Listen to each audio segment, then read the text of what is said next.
Hello dear students, welcome to my channel বিদ্যা hub. So এই channel সম্পর্কে তোমাদের একটু বলে দিই, তারপরে আমরা মেইনলি আজকে ক্লাসটা স্টার্ট করব।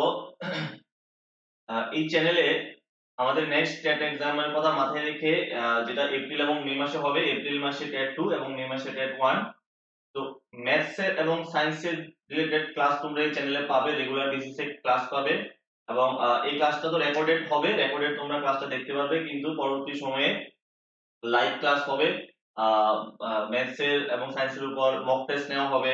তারপরে আমরা আরো কিছুদিন পরে ওয়ান শট ভিডিও নিয়ে আসবো, মানে প্রত্যেকটা চ্যাপ্টারের উপরে একটা ওয়ান শট ভিডিও থাকবে এবং সে একটু বড় ক্লাস থাকবে, এবং সেই ক্লাসের মধ্যে আমরা পুরো একটা চ্যাপ্টার করে শেষ করব, সেটার উপর আমরা প্র্যাকটিস করব।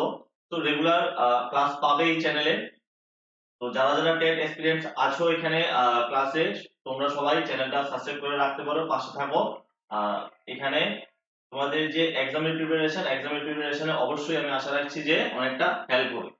তো আমরা আজকে যে ক্লাসটা দিয়ে শুরু করব সেটা হচ্ছে সায়েন্সের ক্যান্ডিডেট যারা আছো এখানে, সায়েন্সের ক্যান্ডিডেট এখানে টেট 1 এর ক্লাস হবে, টেট 2 এর ক্লাস হবে। তো সায়েন্সের টেট 2 এর ক্যান্ডিডেট যারা আছো তাদের আজকে আমরা এই ক্লাসটা করাবো, সেটা হচ্ছে ফিজিক্সের 2015 থেকে শুরু করে, আমাদের টেট এক্সাম শুরু হয়েছে 2015 থেকে ত্রিপুরাতে।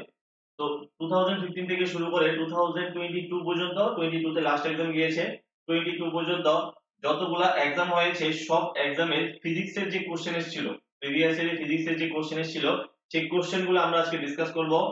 আর এখানে সলিউশন করব, শুধু সলিউশন না, এখানে পুরো ডিসকাস করা হবে, তার পেছনে মানে যে লজিকটা সেটাও এখানে ডিসকাস করা হবে। তো সবগুলা প্রিভিয়াস ইয়ারের কোশ্চেন আমরা এখানে ডিটেইলসে আলোচনা করব। তো স্টার্ট করি, দেখো আজকে ক্লাসটা। আর সবাইকে যেটা বললাম যে এখানে রেগুলার বেসিসে ক্লাস হবে, লাইভ ক্লাসও হবে। প্রথম ক্লাসটা আমরা লাইভ করিনি, প্রথম ক্লাসটা আমরা রেকর্ডেড এখানে আপলোড করা হবে। তো নেক্সট ক্লাসগুলো থেকে সব ক্লাসই লাইভ হবে। তোমরা পাশে থেকো, সাবস্ক্রাইব করে রাখো, বেল আইকন ক্লিক করে রেখো, রেগুলার ক্লাস পাবে। তো দেখো আমরা স্টার্ট করব মেইনলি 2015 থেকে। তো আমি আরেকটা জিনিস তোমাদের একটু বলে রাখি, এই চ্যানেলে নতুন ক্লাস হচ্ছে, আমি স্টার্ট করতে যাচ্ছি নতুন সবকিছু আমার নিউ সেটআপ দিয়ে। কোনো যদি সাজেশন দরকার থাকে যে না স্যার এই জিনিসটা একটু ঠিক করলে ভালো হবে, বা এই জিনিসটা আরেকটু বেটার করা যায়, তোমাদের তরফ থেকে যদি কোনো সাজেশন দেওয়ার থাকে অবশ্যই আমাকে দেবে, কমেন্টে জানাবে। কোনো কোনো অসুবিধা নেই, আমি ট্রাই করব বেটার করার, নেক্সট ক্লাস থেকে আরো আরো বেটার করার। তো আমরা প্রথমে যেটা স্টার্ট করব 2015 এর কোশ্চেন পেপার আমরা সলিউশন করব। 2015 এর কোশ্চেন পেপার 15 করার পরে 16 করব, এরকম ভাবে আমরা একটা একটা করে এখানে সলিউশন করব। দেখো 2015 এর যে প্রথম কোশ্চেনটা এসেছিল সেটা ছিল, যখন কোনো বস্তু কোনো বৃত্তাকার পথে সুষমভাবে গতিশীল হয়, যখন কোনো বস্তু কোনো বৃত্তাকার পথে সুষমভাবে গতিশীল হয়, তখন এর মানে when a body is moving uniformly along a circular path, then it has a constant speed, a constant velocity, a no tangential velocity। আচ্ছা, যখন কোনো বস্তু সার্কুলার পাথে ঘুরে, এটা মোশন চ্যাপ্টারের একটা কোশ্চেন, ধরো যখন কোনো বস্তু সার্কুলার পাথে মুভ করে, যখন কোনো বস্তু সার্কুলার পাথে মুভ করে, তখন সেটা সেটার কি কনস্ট্যান্ট থাকবে, বলছে যে দ্রুতি কনস্ট্যান্ট নাকি ব্যাক কনস্ট্যান্ট। আচ্ছা, সার্কুলার পাথে যখন কোনো বস্তু ঘুরবে, দেখো সার্কুলার পাথে ঘোরার সময়, যেমন ধরো সার্কুলার পাথে ঘোরার একটা এক্সাম্পল হচ্ছে পৃথিবী সূর্যের চারদিকে ঘুরে, বা চাঁদ মুন আর্থের অ্যারাউন্ডে কি করে, আর্থের অ্যারাউন্ডে রিভলভ করে। তো যখন মানে কোনো বস্তু চারদিকে ঘুরে তখন কি হবে, তখন সে একটা নির্দিষ্ট স্পিডে ঘুরে, এটা কারেক্ট, ঠিক আছে। যেমন ধরো পৃথিবী যে সূর্যের চারদিকে ঘুরে, তার গতি কিন্তু চেঞ্জ হয় না, তার গতি কনস্ট্যান্ট থাকে। বা তুমি ঘড়ির কাঁটার গতি দেখো, ঘড়ির কাঁটা যখন ঘুরে, মিনিটের কাঁটা হোক বা সেকেন্ডের কাঁটা হোক, সেটা কিন্তু একটা কনস্ট্যান্ট স্পিড থাকে, এটা কিন্তু চেঞ্জ হয় না। কিন্তু এটাকে আমরা কনস্ট্যান্ট স্পিড বলবো, মানে কনস্ট্যান্ট স্পিড বলবো না, কনস্ট্যান্ট ভেলোসিটি বলবো, দ্রুতি বলবো না, ব্যাক বলবো, এটা হচ্ছে এখানে মেইন কোশ্চেন। তো এটাকে আমরা কি বলবো, এজ এ কনস্ট্যান্ট স্পিড হিসাবে আমরা কনসিডার করব, মানে দ্রুতি বলবো, আমরা ধ্রুবক দ্রুতি বলবো। কেন, দেখো দ্রুতি এবং বেগের মধ্যে একটা মেইন ডিফারেন্স হচ্ছে, দ্রুতি স্কেলার, বেগ হচ্ছে এখানে কি ভেক্টর, দ্রুতির একটা মানে শুধু মান আছে, কোনো ডাইরেকশন নেই। ব্যাগের কি আছে, মানও থাকতে হবে, ডাইরেকশনও থাকতে হবে। এখন কথা হচ্ছে যে যখন কোনো বস্তু বৃত্তাকার পথে ঘুরে তখন সে কন্টিনিউয়াসলি তার ডাইরেকশন চেঞ্জ করে। ধরো এখানে বস্তু আছে, তার ডাইরেকশন স্পর্শক বরাবর এইদিকে, যখন বস্তু এখানে তার ডাইরেকশন স্পর্শক বরাবর নিচের দিকে, যখন বস্তু এখানে তার ডাইরেকশন স্পর্শক বরাবর এইদিকে। ডাইরেকশন কন্টিনিউয়াসলি চেঞ্জ হয়, তার ডাইরেকশন কিন্তু কনস্ট্যান্ট থাকে না, কনস্ট্যান্ট থাকে না। তো এটা একটা কি হবে, সুষম দ্রুতি হবে। এটাকে আমরা ব্যাগ বলতে পারবো না, ব্যাগ বলতে পারবো না, কি হবে, সুষম, সুষম দ্রুতি হবে। সুষম কি হবে, সুষম, সুষম দ্রুতি হবে। তাহলে আনসার হবে option A correct answer, option A correct answer. আচ্ছা, এখানে পিডিএফ এর জন্য, পিডিএফ আমি যারা ভিডিও দেখবে, যাদের ভিডিও প্রত্যেকেরই যে কোনো ক্লাসের পিডিএফ যদি থাকে সেটা আমাকে ডিরেক্টলি কন্ট্যাক্ট করতে পারো, কোনো অসুবিধা নেই। আমি আমার ফোন নাম্বার মানে প্রোভাইড করে দিচ্ছি।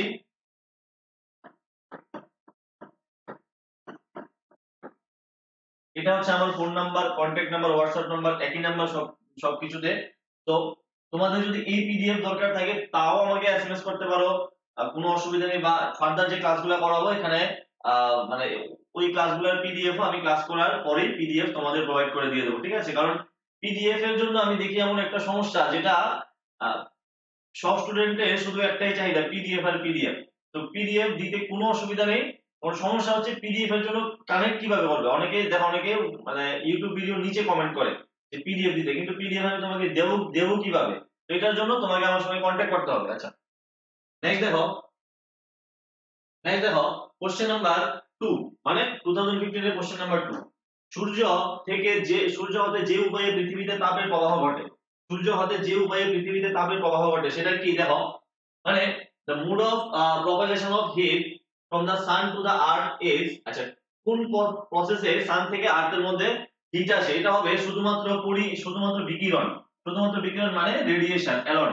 কেন দেখো, কারণ পরিবহন আর পরিচলন পদ্ধতি, তিনটা পদ্ধতিতে তাপের ট্রান্সফার হয়। একটা হচ্ছে পরিবহন, একটা পরিচলন, একটা বিকিরণ। এখন পরিবহন আর পরিচলন পদ্ধতির জন্য কি দরকার, মিডিয়াম দরকার, মাধ্যম দরকার। কিন্তু বিকিরণ পদ্ধতির জন্য কোনো মাধ্যমের দরকার নেই, বিকিরণ পদ্ধতি মাধ্যম ছাড়াই সঞ্চালিত হয়। তো সূর্য থেকে পৃথিবীতে যখন তাপ আসে, সূর্য এবং পৃথিবীর মাঝখানে অনেক বড় স্পেস আছে যেখানে কোনো মাধ্যম নেই, তারপরেও কিন্তু সূর্য থেকে পৃথিবীতে তাপও আসে, আলোও আসে। তো তাপ এবং আলো মানে সঞ্চালিত হওয়ার জন্য কোনো মাধ্যমের দরকার নেই। তো এই যে মানে এই মাধ্যমের দরকার নেই শুধুমাত্র কোন পদ্ধতিতে, বিকিরণ পদ্ধতি এমন একটা পদ্ধতি যেখানে মাধ্যমের দরকার পড়ে না। তাহলে আনসার হবে কত, অপশন, অপশন সি হবে এখানে কারেক্ট আনসার।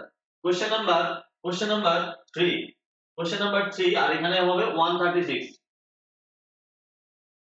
বলছে যে, বলছে যে সাধারণ তাপমাত্রা ও বায়ুমণ্ডলীয় চাপে নিম্নলিখিত কোন পদার্থটির আপেক্ষিক তাপ সর্বোচ্চ। আর আপেক্ষিক তাপ হচ্ছে হিট এন্ড টেম্পারেচারের one of the most important topic. আর হিট ট্রান্সফার হচ্ছে হিট এন্ড টেম্পারেচার চ্যাপ্টারের আরেকটা ইম্পর্টেন্ট টপিক। তো আপেক্ষিক তাপ এর ফর্মুলাটা হচ্ছে S equal to Q by M delta T। এটা হচ্ছে আপেক্ষিক তাপের ফর্মুলা, S equal to Q by M delta T, specific heat capacity. এখন স্পেসিফিক হিট ক্যাপাসিটি তোমাদের মনে রাখতে হবে, স্পেসিফিক হিট ক্যাপাসিটি যার বেশি সেই বস্তুর পরিবাহিতা, মানে সেই বস্তুর কন্ডাক্টিভিটি,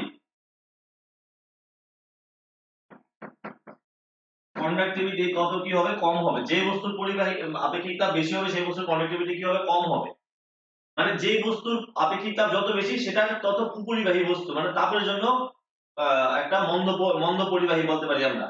এখানে বলছে আপেক্ষিক তাপ সর্বোচ্চ, আপেক্ষিক তাপ সর্বোচ্চ হবে সেই পদার্থের ক্ষেত্রে যেটার হিট নিতে টাইম অনেক বেশি লাগে, যেটা কি করে তাপের একটা মানে ব্যাড কন্ডাক্টর বলতে পারি আমরা। তো একটু মনে রেখে দেবে, এখানে জলের হচ্ছে সবথেকে ব্যাড কন্ডাক্টর, সবথেকে আপেক্ষিক তাপ সবচেয়ে বেশি জলের। কারণ জল কিন্তু আমরা তুমি চিন্তা করে দেখো, জলকে হিট করতে প্রচুর পরিমাণে, জলকে গরম করতে প্রচুর পরিমাণে হিট দিতে হয়। কিন্তু তুমি যদি কম্পেয়ার করো পারদের সঙ্গে, পারদ একটা লিকুইড, কিন্তু পারদ কিন্তু যে কোনো বস্তুর মানে যে কোনো হিটের কন্ট্যাক্টে আসার সঙ্গে সঙ্গে সেটা কি করে, হিটটাকে অ্যাকসেপ্ট করে, হিটটাকে গেইন করে। যেমন এই কারণে থার্মোমিটারের মধ্যে পারদ ইউজ করা হয়, পারদ ব্যবহার করা হয়। পারদ, থার্মোমিটারের মধ্যে যে পারদ থাকে, থার্মোমিটার দিয়ে যখন আমরা আমাদের জ্বর টর মাপি, তখন তুমি আমাদের শরীরের সঙ্গে লাগানোর সঙ্গে সঙ্গে কি করে সেই থার্মোমিটারের মধ্যে পারদটা কি করে রাইজ করে। কিন্তু জলের ক্ষেত্রে কিন্তু এমন হয় না, জল কিন্তু অনেকটা টাইম লাগে, গরম হতে অনেকটা টাইম লাগে। তো সবথেকে ব্যাড কন্ডাক্টর হচ্ছে কি এখানে জল, এবং আপেক্ষিক তাপ সবচেয়ে বেশি হোক আর জলের। একটু মনে রেখে দিতে পারো জলের আপেক্ষিক তাপ হচ্ছে, আচ্ছা দেখো এখানে দেখো ওয়াটারের আপেক্ষিক তাপ 4200, এটার ইউনিট হবে, দেখো ইউনিট হবে তাপের একক জুল, মাসের একক হবে কেজি, সঙ্গে ডেল্টা টি মানে কেলভিন। তো joule per KG per kelvin এরকম হবে, joule kg to the power -1 kelvin to the power -1 এরকম হবে। তারপরে আইস, বরফ, দেখো জল, বরফ তো জল থেকে তৈরি হয়, বাট বরফের ক্ষেত্রে আপেক্ষিক তাপ আরেকটু কি হবে, কম হবে। বরফের আপেক্ষিক তাপ হচ্ছে কত, 21, এটার প্রায় অর্ধেক, এখানে যে ভ্যালুগুলো লিখছি আমরা প্রায় লিখছি, এক্সাক্ট ভ্যালুটা একটু ডিফারেন্ট আছে স্লাইটলি, কারণ জলের ক্ষেত্রে কিন্তু 41 এরকম 4193 এরকম টাইপের কিছু একটা আছে, তো আমরা এখানে অ্যাপ্রক্সিমেশন লিখে রাখছি, কোনো অসুবিধা নেই, এভাবে মনে রেখে দিও। Joule per KG per kelvin. Aluminium হচ্ছে ধাতুগুলোর মধ্যে মানে সলিড যে মেটাল আছে এর মধ্যে কিন্তু অ্যালুমিনিয়ামের সবথেকে মানে বেশি, তো স্পেসিফিক হিট ক্যাপাসিটি অ্যালুমিনিয়ামের সবচেয়ে বেশি, এটা হবে প্রায় 900 এর মতো, 900 এর মতো। যেমন আরেকটা কমন একটা মেটাল হচ্ছে কি লোহা, লোহাকে তাপ দিলে তাড়াতাড়ি গরম হয়ে যায়। লোহার যে স্পেসিফিক হিট ক্যাপাসিটি সেটা 400 450 এর কাছাকাছি, কিন্তু অ্যালুমিনিয়ামের কত, অ্যালুমিনিয়াম হচ্ছে 900। তো অ্যালুমিনিয়াম কিন্তু লোহা থেকে ব্যাড কন্ডাক্টর, বুঝতে পারলে। আরেকটা হচ্ছে মার্কারি, মার্কারি হচ্ছে এই সবগুলোর মধ্যে সবথেকে বেস্ট কন্ডাক্টর, এটা স্পেসিফিক হিট ক্যাপাসিটি 140 এর মতন joule per KG per kelvin. Clear তাহলে এতটুকু। নেক্সট আমরা দেখি, দেখো নেক্সট দেখো কোশ্চেন নাম্বার, আচ্ছা কোশ্চেন নাম্বার তো আর এখানে বলার দরকার নেই। দেখো শব্দ কোনটির মাধ্যমে দ্রুত প্রবাহিত হয়, সাউন্ড, সাউন্ড কোনটার মধ্যে সবথেকে ফাস্ট ট্রাভেল করে, সাউন্ড কোনটার মধ্যে সবথেকে, সাউন্ড কোনটার মধ্যে সবথেকে ফাস্ট ট্রাভেল করে, কঠিন তরল গ্যাসীয়। আমরা সবাই জানি কঠিন মাধ্যমে শব্দের বেগ সবচেয়ে বেশি, কঠিন মাধ্যমে শব্দের বেগ সবচেয়ে কি বেশি হবে। নেক্সট দেখো, আচ্ছা কঠিন মাধ্যমে সবচেয়ে বেশি, তারপরে তরল, তারপরে হচ্ছে কি গ্যাসীয়, প্রথমে কঠিন তারপরে তরল তারপরে গ্যাসীয়। নেক্সট দেখো, কোন কম্পাঙ্কের শব্দটি মানুষের নিকট শ্রুতিগোচর, কোন কম্পাঙ্কের শব্দটি মানুষের নিকট শ্রুতিগোচর, মানে এই man can here one of the following sounds having frequency, মানে কোন সাউন্ডটা আমরা শুনতে পারবো। তাহলে মানুষ যে সাউন্ড শুনতে পায় সেটাকে শ্রুতিগোচর শব্দ বলে বা অডিবল সাউন্ড বলে, সেটা রেঞ্জ হচ্ছে 20 হার্জ থেকে 20,000 হার্জ, 20 হার্জ থেকে 20,000 হার্জের মধ্যে যে কোনো ফ্রিকোয়েন্সি রেঞ্জ সাউন্ড আমরা শুনতে পারি। এখানে কি কি দেওয়া আছে, 10 হার্জ হবে না, 440 হার্জ দেখো এটা আছে, এই রেঞ্জের মধ্যে এটা আছে, 21,000 হার্জ এটা হবে না, आंसर হবে অপশন বি।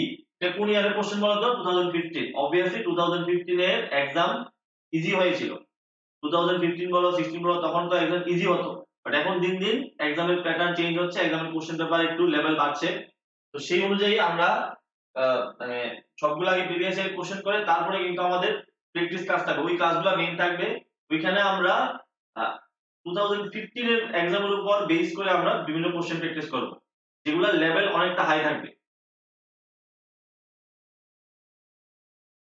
কোশ্চেন নাম্বার, আচ্ছা নেক্সট কোশ্চেন, তড়িৎ আধানের একক হলো, তড়িৎ আধানের একক কোনটা, আধানের একক, তড়িৎ স্থির তড়িৎ চ্যাপ্টার যখন তুমি পড়তে যাবে, মানে আমাদের এই যে চ্যাপ্টারটা আছে স্থির তড়িৎ আর চুম্বকত্ব, ওই চ্যাপ্টার যখন তুমি একদম স্টার্টিং আধান নিয়ে করতে হয়, কারণ ওই চ্যাপ্টারের বেসই হচ্ছে আধান।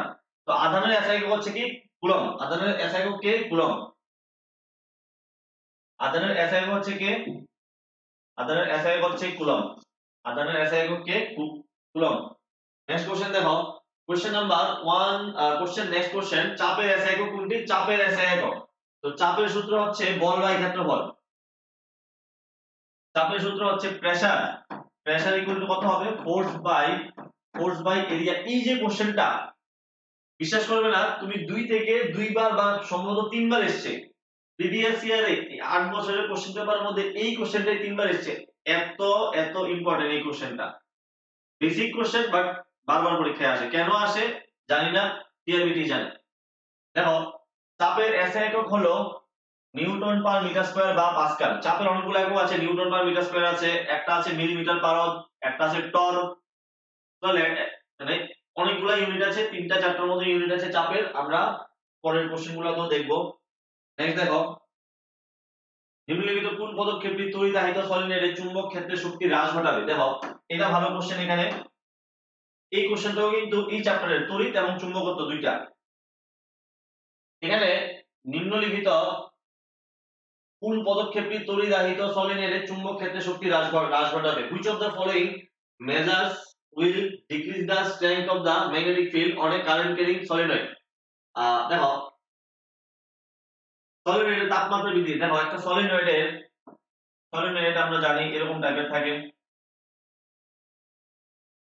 তো সলিনয়েডের মধ্যে যদি আমরা কি করি, এখানে একটা কারেন্টের সোর্স আমরা অ্যাপ্লাই করি, ব্যাটারি অ্যাপ্লাই করি, সেখান থেকে কি করবে, এটা একটা ম্যাগনেটের মতো বিহেভ করবে। এটা একটা ম্যাগনেটের মতো বিহেভ করে। এবার এই সলিনয়েডের মানে সলিনয়েডের যে ম্যাগনেটিক ফিল্ড থাকবে, সলিনয়েডের অ্যারাউন্ডে যে ম্যাগনেটিক ফিল্ড থাকবে, সেই ম্যাগনেটিক ফিল্ড কার উপর ডিপেন্ড করে? সেই ম্যাগনেটিক ফিল্ড ডিপেন্ড করে আহিত তড়িতের পরিমাণ বাড়িয়ে। মানে কারেন্টের মান যদি তুমি বাড়িয়ে দাও তাহলে সলিনয়েডের শক্তিও স্ট্রেংথটাও বাড়বে। তারপরে দেখো increase the number of turns of wire in solenoid. এই সলিনয়েডের মধ্যে তুমি যদি এই যে পাক সংখ্যা, এই পাক সংখ্যা যদি বেশি পরিমাণে বাড়াতে পারো তাহলে সলিনয়েডের কি বাড়বে? স্ট্রেংথ বাড়বে। কিন্তু অপশন এ তে যেটা আছে, দেখো সলিনয়েডের তাপমাত্রা বাড়ালে কিন্তু চুম্বক ক্ষেত্রে শক্তি বাড়বে না। তাপমাত্রা যদি বাড়াও, টেম্পারেচার বাড়ালে এটা চুম্বক ক্ষেত্রে শক্তি আরো ডিক্রিজ করবে, হ্রাস করবে। বলছে কি করবে? হ্রাস করবে। তাহলে অপশন এ হবে কারেক্ট आंसर। আর বি এবং সি দিয়ে কি করব আমরা? বি এবং সি হচ্ছে, দেখো आंसर হবে কত? Option A. বি এবং সি নাম্বার যে এই দুইটা পদ্ধতি, এটা দিয়ে আমরা চুম্বক ক্ষেত্র শক্তি বাড়াতে পারি, আর এক নাম্বারটা দিয়ে শক্তি কমবে। নেক্সট কোশ্চেন দেখো, 2015 আমাদের কমপ্লিট, 2015 কমপ্লিট, 2016 এ এবার আমরা পড়ব। তো এখানে আমি কোশ্চেন পেপারগুলো বেঙ্গলিতে রেখেছি। আহ, মানে তোমরা যদি, যারা কেউ যদি ইংলিশ মিডিয়ামে থাকো, এখানে ইংলিশ মিডিয়ামে থাকবে অনেকে হয়তো, তোমরা কি করবে, টিআরবি এর ওয়েবসাইটে গিয়ে কোশ্চেন পেপারটা ডাউনলোড করে ওইখান থেকে একটু ম্যাচ করে দেখে নেবে। বেঙ্গলিটার সঙ্গে ইংলিশটাও তো থাকবে, তো ইংলিশটা তুমি ওইখান থেকে মিলিয়ে একটু দেখে নিও যাদের অসুবিধা হয়। পাস্কেল এর সংজ্ঞা হলো, আবার দেখো সিমিলার কোশ্চেন তোমাদের বলেছিলাম আমি এখনই যে এটা এসছে অনেকবার। পাস্কেলের সংজ্ঞা, পাস্কেল মানে কি? নিউটন পার মিটার স্কয়ারকে আমরা পাস্কেল বলি। চাপের একক newton per metre square, option B pascal. Question number 2, এটা গেল, হ্যাঁ এটা গেল 1। কোশ্চেন নাম্বার 2, তাপমাত্রা স্কেলে 100 কেলভিন, তাপমাত্রা স্কেলে 100 কেলভিন, এটা হচ্ছে টেম্পারেচারের কোশ্চেন। দেখি আমরা কিভাবে সলভ করতে হয়। দেখো তাপমাত্রা তিনটা স্কেলের মধ্যে তোমার রিলেশন জানতে হবে, সেলসিয়াস, ফারেনহাইট আর কেলভিন। তো দেখো একটু রিলেশনটা একটু লিখে রাখো।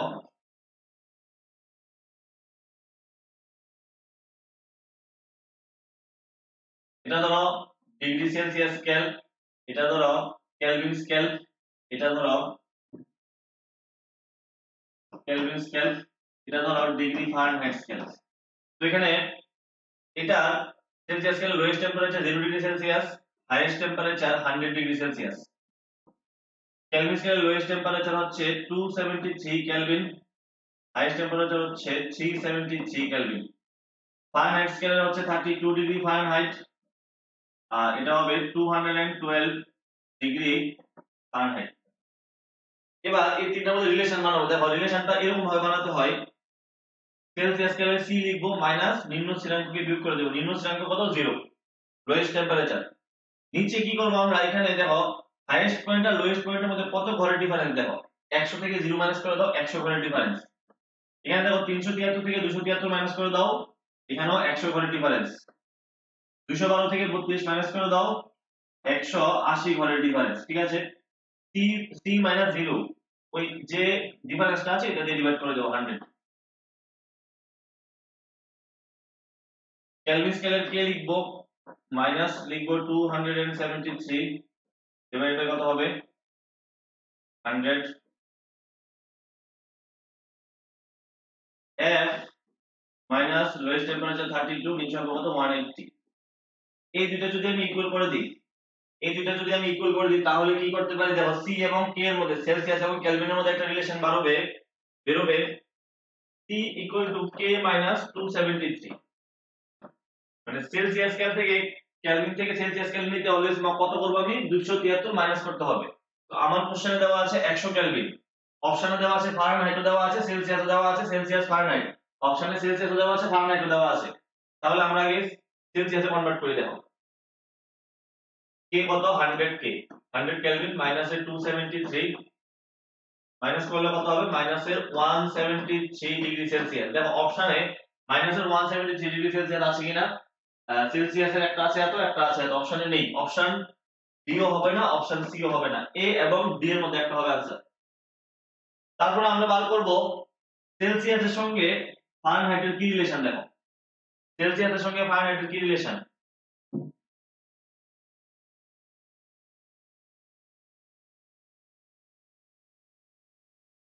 আমরা লিখতে পারি টি বাই কত,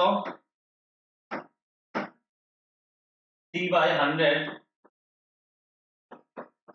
equal to F minus 32 by 180 এরকম লিখতে পারি। সেলসিয়াস এবং কেলভিনের রিলেশন, ফারেনহাইটের রিলেশন 0 0 ক্যান্সেল করো, 2 দিয়ে কাটো 5, 2 দিয়ে কাটো কত হবে 9 হবে।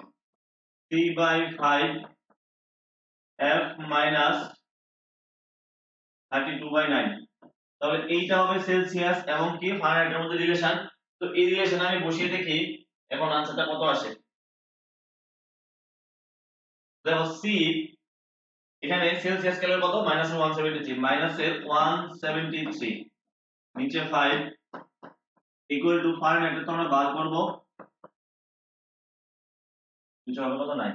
5 দিয়ে যদি আমি কাটি, 5 দিয়ে যদি আমি কাটি, আচ্ছা একটা কাজ করি, আমি এটাকে 173 আছে, এখানে ক্যান্সেলেশন করতে গেলে পয়েন্ট পয়েন্ট আসবে, সমস্যা হয়ে যাবে। অপশনে তুমি চেক করো, অপশনে একটা আছে -279 আর একটা আছে কত ডি 212 প্লাসে 212, অনেক ডিফারেন্স, হিউজ ডিফারেন্স আছে।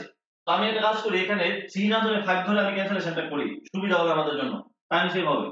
3 5 এ 15 তারপরে 2 25, এটাকে 5 ধরে যদি আমি 25 ধরি তাহলে কত হবে 5 হবে।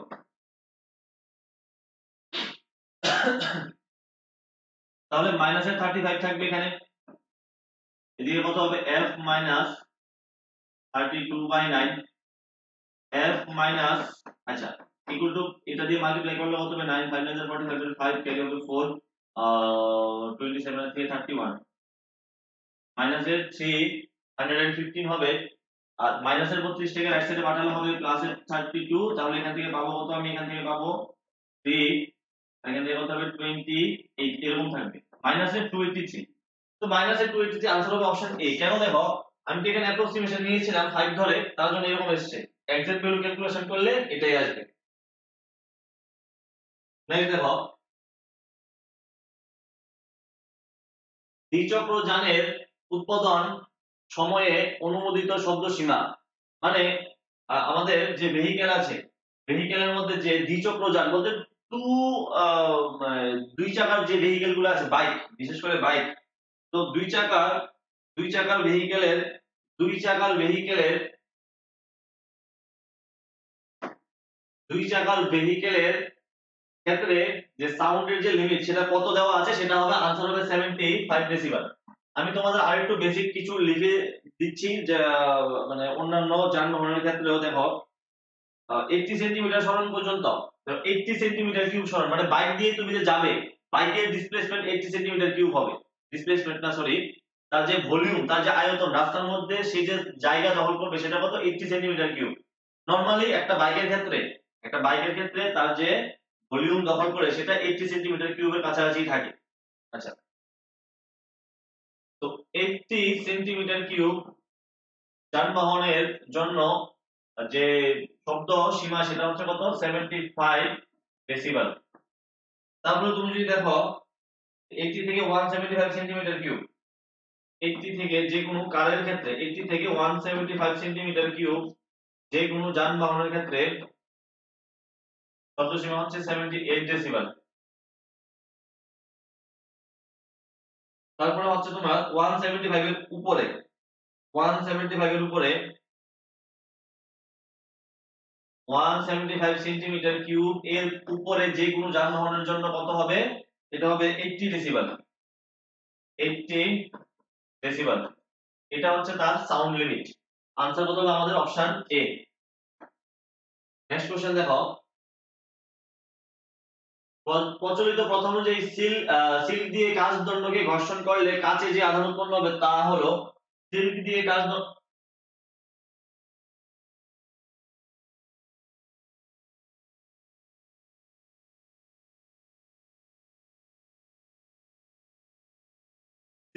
কাচদণ্ডকে ঘর্ষণ করলে কাচে যে আধান উৎপন্ন হবে। দেখো, আহ, একটা বস্তুকে আরেকটা বস্তু দিয়ে ঘর্ষণ করলে কোনটাতে কোন জাতীয় আধান উৎপন্ন হবে সেটা ডিপেন্ড, সেটা একটা টেবিল আছে, সিরিজ আছে, ওইটা যদি তুমি মনে রাখতে পারো তাহলে তোমার হয়ে যাবে।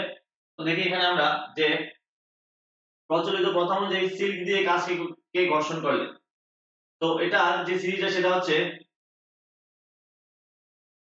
রেশম, কাচ,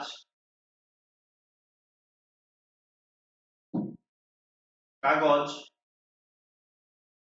পশম। এটা হচ্ছে প্রথম চারটা। রেশম মিন্স সিল্ক, কাজ তো আমরা জানি গ্লাস, কাগজ মিন্স পেপার, পশম মিন্স উল। তো এখানে যে কোনো বস্তু, উপরের যে কোনো বস্তুকে নিচের যে কোনো বস্তু দিয়ে ঘর্ষণ করলে উপরে উৎপন্ন হবে পজিটিভ চার্জ, নিচে উৎপন্ন হবে নেগেটিভ চার্জ। বুঝতে পারলে? উপরের যে কোনো বস্তু দিয়ে নিচে যে কোনো বস্তুকে ঘর্ষণ করলে উপরে যে আধান উৎপন্ন হবে সেটা হবে পজিটিভ চার্জ, নিচে যে আধান উৎপন্ন হবে সেটা কি হবে? Negative charge.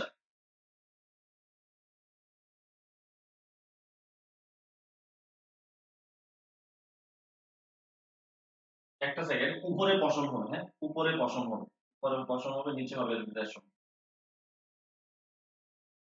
উপরে হবে পশম উল, নিচে হবে রেশম সিল্ক। সিল্ক, এবার ঠিক আছে, উপর হবে পশম, নিচে হবে কি? রেশম। উপর হবে পশম, নিচে হবে রেশম।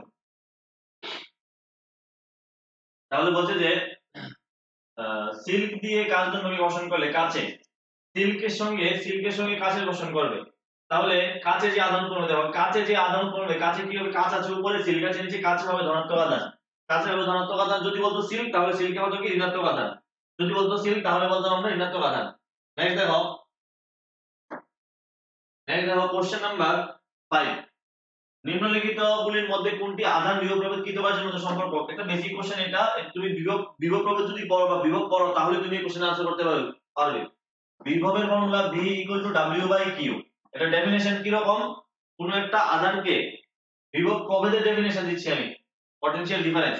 কোন একটা আধানকে তড়িৎ ক্ষেত্রের এক বিন্দু থেকে আরেক বিন্দুতে নিয়ে যেতে যে কৃতকার্য করতে হয়, ওয়ার্ক ডান, যে করতে হয়, কি করতে মানে কি কিসের জন্য করতে হয়? একটা কোন একটা চার্জকে একটা পয়েন্ট থেকে আরেকটা পয়েন্টে ডিসপ্লেস করতে যে ওয়ার্ক ডান করতে হয়, সেই ওয়ার্ক ডান কি বলা হয়? কি? Potential difference. V = W/Q formula. তাহলে আনসার হলো কত? Option C correct answer. Next question দেখো, উত্তল দর্পণের পিছন দিকে থাকে কি থাকে? পিছন দিকে দেখো, উত্তল দর্পণের পিছনে কি থাকে? একটি রশ্মি, ফোকাস বিন্দু, বাস্তব প্রতিবিম্ব, বস্তু।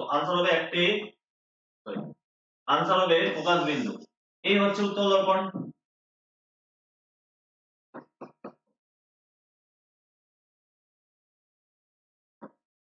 এই হচ্ছে তার ফোকাস, এই হচ্ছে তার সেন্টার অফ কার্ভেচার। তাহলে কোথায় থাকে? কে থাকে পিছনে?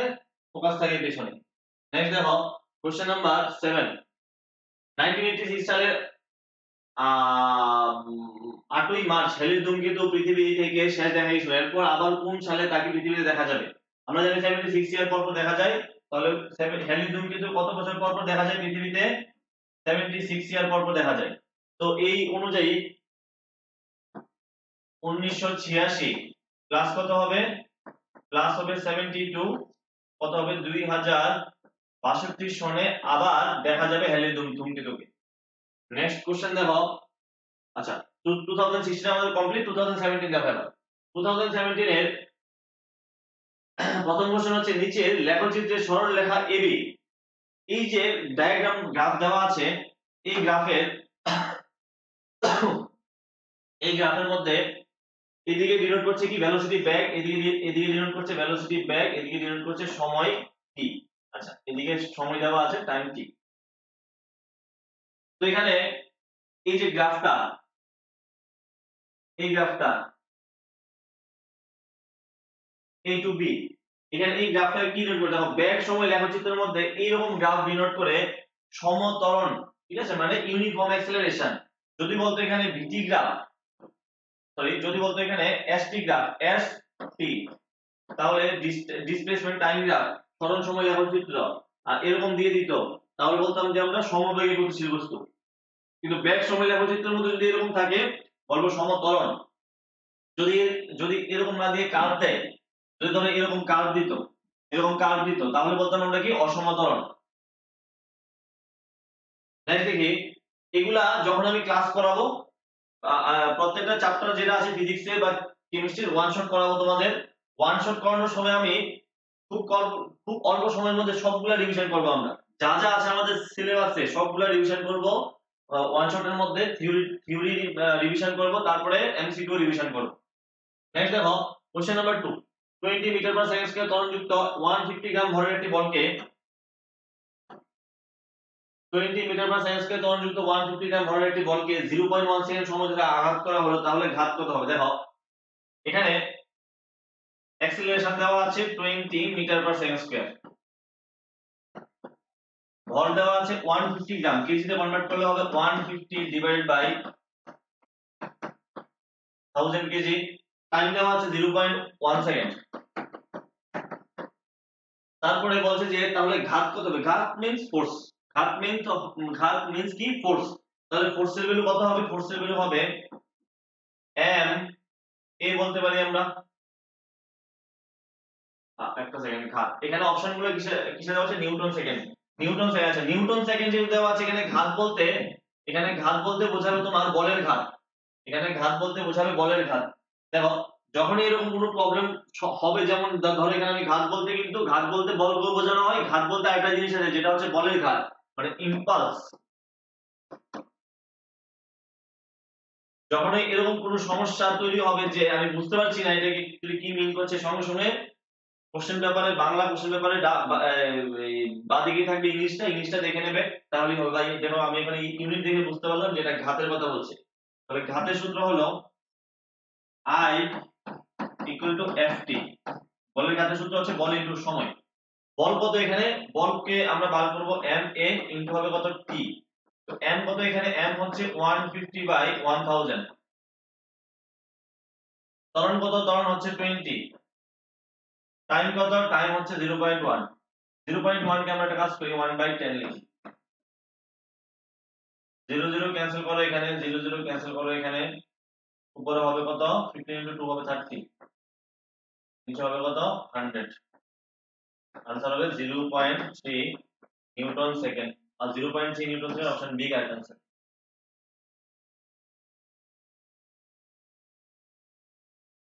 x degree Celsius equal to x degree Fahrenheit. x এর মান নির্ণয় করো। দেখো সেলসিয়াস এবং ফারেনহাইট, এটার आंसर তো নরমালি 40 হবে, 40 হবে। এটা একটা বেসিক কোশ্চেন, মনে রেখে দেবে ডাইরেক্ট 40। কিন্তু কি বলছে আমি দেখাচ্ছি, দেখো 3/5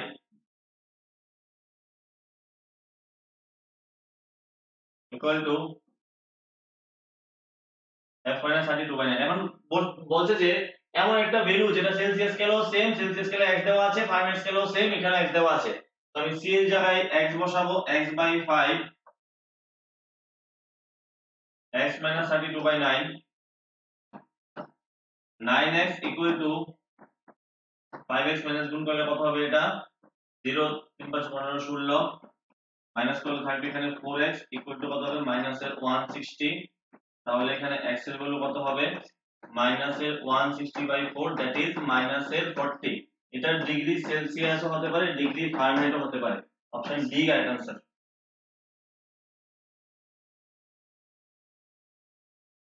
কোন মাধ্যমে শব্দ তাড়াতাড়ি যায়, আবার ওই 2015 কোশ্চেন, কোন মাধ্যমে শব্দ তাড়াতাড়ি যায়। শব্দের বেগ সবচেয়ে বেশি হচ্ছে কঠিন মাধ্যমে, শব্দের বেগ সবচেয়ে বেশি হচ্ছে কঠিন মাধ্যমে। Velocity of sound, velocity of sound in solid is greater than velocity of sound in liquid. then velocity of sound in gas. Next question দেখো, ইলেকট্রোস্কোপ আবিষ্কার করেছিলেন কে? William Gilbert. এটা তো মানে ইলেকট্রোস্কোপ পড়তে হবে তোমাকে। ইলেকট্রোস্কোপ পড়ার সময় সবথেকে বেসিক জিনিস যেটা আমরা পড়বো সেটা হচ্ছে ইলেকট্রোস্কোপ কে আবিষ্কার করেন? আবিষ্কার করেন উইলিয়াম গিলবার্ট। নেক্সট কোশ্চেন দেখো, দুটি আধানের মধ্যে বলের পরিমাণ 900 নিউটন। দুটি আধানের মধ্যে বলের পরিমাণ 900 নিউটন। কত? 900 নিউটন। এখন যদি তাদের মধ্যে দূরত্ব যা ছিল তার 3 গুণ হয় তাহলে তাদের মধ্যে বলের পরিমাণ কত হবে? দেখো, বল হচ্ছে কত? 900 নিউটন।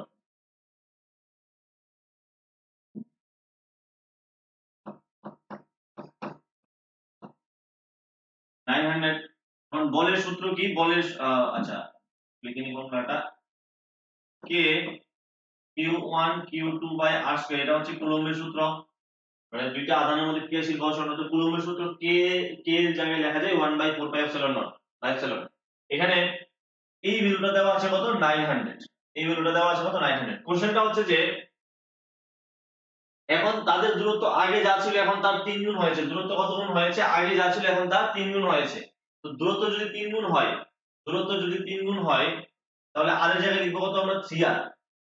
তাহলে এখন বলের পরিমাণ কত হবে? বলকে তুমি একটা কাজ করো, f ড্যাশ ধরে নাও, k q1 q2 এটা সেম থাকবে, দূরত্ব হয়ে যাবে 3 গুণ, আগে থেকে 3 গুণ মানে 3r এর স্কয়ার।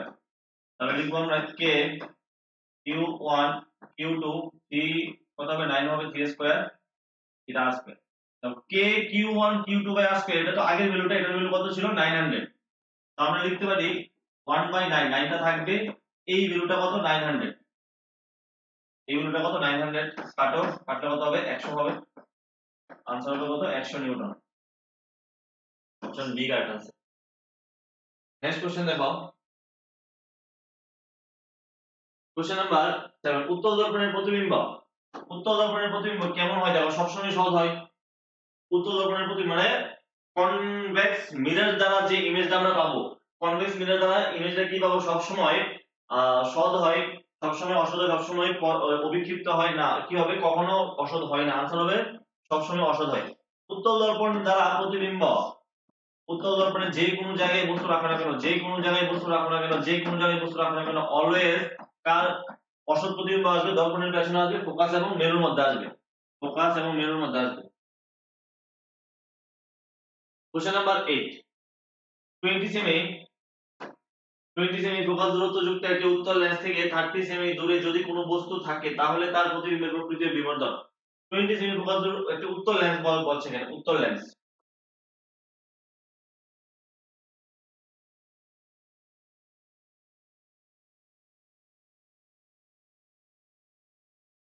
এটা ও হবে।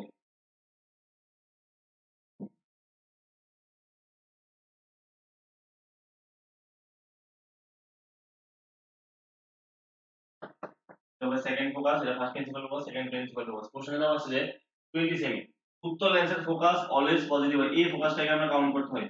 উত্তল লেন্সের ফোকাস কত হবে? পজিটিভ মানে প্লাসের 20 সেমি। আচ্ছা, উত্তল লেন্স থেকে 30 সেমি দূরে বস্তু আছে, এমন জায়গায় বস্তু আছে 30 সেমি দূরে, তাহলে বস্তু দূরত্ব কত হবে? মাইনাসের 30 সেমি। বস্তু দূরত্ব অলওয়েজ নেগেটিভ হয়। বলছে যে উৎপন্ন প্রতিবিম্বের প্রকৃত বিবর্ধন। আচ্ছা, আমরা আগে ভি ক্যালকুলেশন করতে হবে। এখানে ভি ক্যালকুলেশন করতে হবে, লেন্সের ইকুয়েশন ইউজ করব, 1/v plus 1/u equal to 1/f। 1 কত হবে? মাইনাসের 30 হবে, এটা কত হবে? 1/20 হবে। রাইট সাইডে নিয়ে আসো, রাইট সাইডে নিয়ে আসলে কত হবে? 1/30 হবে। এখানে 1/v এলসিএম কত হবে? এলসিএম হবে 60। এলসিএম হবে 60, এখানে থাকবে তো উপরে 5, একটা থাকবে 3, একটা থাকবে 2, উপরে কত হবে? 5 হবে। তাহলে এটা হবে 12। তাহলে v এর ভ্যালু কত? প্লাসের 12 সেমি। v এর ভ্যালু কত হবে? প্লাসের 12 সেমি। আমরা, তুমি যদি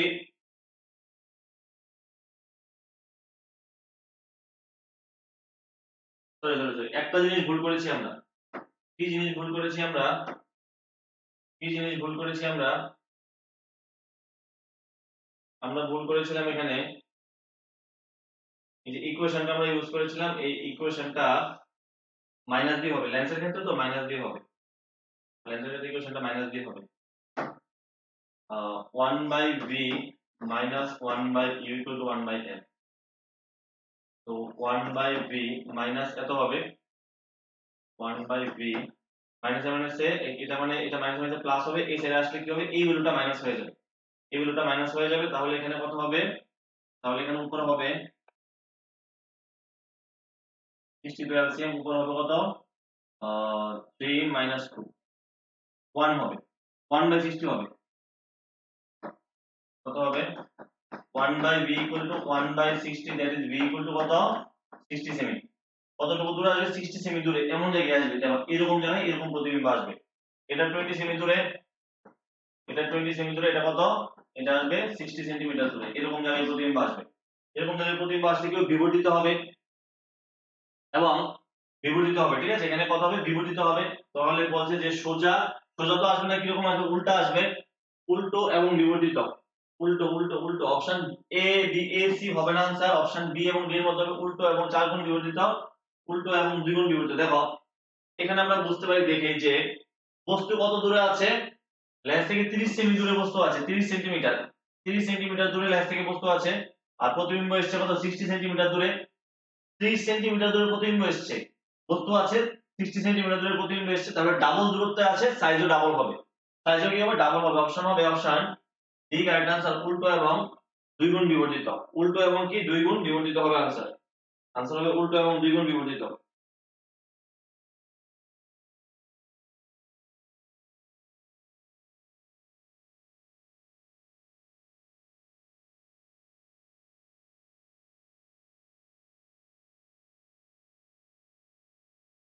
কোশ্চেন নাম্বার 9, কোন সৌরজগতের সৌরগ্রহের একটি দিন তার 1 বছরের চেয়ে লম্বা। দেখো সৌরজগতের ক্ষেত্রে একটি দিন তার 1 বছরের চেয়ে লম্বা হচ্ছে শুক্র। কেন, দেখো শুক্র গ্রহের একদিন, শুক্র গ্রহের একদিন মানে ওয়ান ডে হতে সময় লাগে 240 ডেজ, মানে একদিন, শুক্র গ্রহের একদিন আমাদের পৃথিবী হিসেবে 243 দিন, আর এক বছর এটাতে সময় লাগে 225 দিন। তাহলে একদিন তার 1 বছরের চেয়ে বড় হয়েছে। দিন আমরা কিভাবে হিসাব করি, দিন হিসাব করি যে কোনো গ্রহ তার নিজ অক্ষের চারদিকে ঘুরে, যেমন পৃথিবীর নিজ অক্ষের চারদিকে ঘুরছে এবং সূর্যের চারদিকে ঘুরছে, তো নিজ অক্ষের চারদিকে ঘুরতে যতটুকু সময় লাগে তাকে আমরা দিন বলি। তো শুক্র গ্রহের ক্ষেত্রে নিজ অক্ষের চারদিকে ঘুরতে 243 দিন সময় লাগে, সূর্যের চারদিকে ঘুরতে 225 দিন সময় লাগে, তাহলে একদিন 1 বছর চেয়ে লম্বা। নেক্সট কোশ্চেন দেখো, কোন সৌরগ্রহটি প্রধানত গ্যাস দিয়ে তৈরি। প্রথম 4টা গ্রহ বাদ দিয়ে, মানে বুধ, শুক্র, পৃথিবী, মঙ্গল, এই 4টা গ্রহ বাদ দিয়ে তারপরে যেগুলো আছে বৃহস্পতি, মানে তারপরে দেখো বৃহস্পতি আছে, বৃহস্পতি আছে, তারপরে কি আছে, বৃহস্পতির পরে আছে তোমার ইউরেনাস আছে, নেপচুন আছে।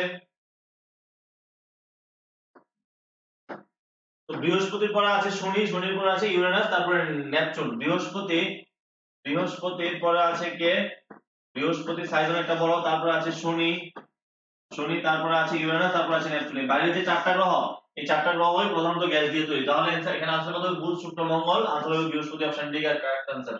কোশ্চেন নাম্বার, আচ্ছা 2017 শেষ, আমাদের 2018 এর দুইবার एग्जाम হয়েছিল, সেশন 1 সেশন 2। তো সেশন 1 আমরা দেখি, দেখো প্রথমে একটি লোহার বলে টাওয়ারের উপর থেকে, একটি লোহার বলের টাওয়ারের উপর থেকে ভূমিতে পড়তে সময় লাগে কত, 4 সেকেন্ড। টাওয়ারের উচ্চতা কত, একটি লোহার বলে একটি টাওয়ারের উপর থেকে ভূমিতে পড়তে সময় লাগে,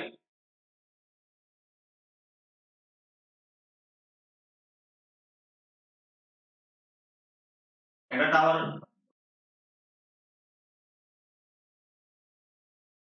টাওয়ারের উপর থেকে ভূমিতে পড়তে সময় লাগে কত, 4 সেকেন্ড, টাইমটা হবে 4 সেকেন্ড। টাইম কত লাগছে এখানে, 4 সেকেন্ড। এবার বলতে টাওয়ারের উচ্চতা কত, হাইট বার করতে হবে আমাদের। যখন কোনো বস্তু উপর থেকে নিচের দিকে নামে তখন তার অ্যাক্সিলারেশন কে আমরা কত ধরবো, 9.8 ধরবো, প্লাসে 9.8 মিটার পার সেকেন্ড স্কয়ার। তো আমরা এখানে হাইট বার করতে হবে, হাইট বের করতে হলে টাইম যেহেতু দেওয়া আছে, আমরা সেকেন্ড ইকুয়েশন ইউজ করব, s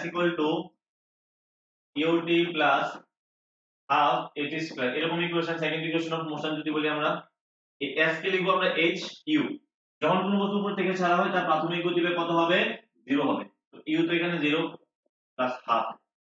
জি এর ভ্যালু কত ধরবো আমরা 9.8 আর টি এর ভ্যালু কত 4 এর স্কয়ার।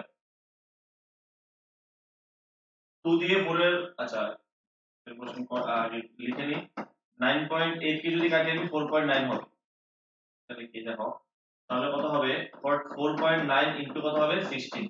তাহলে মাল্টিপ্লাই করলে কত হবে মাল্টিপ্লাই করলে হবে 78.4 হবে এখানে।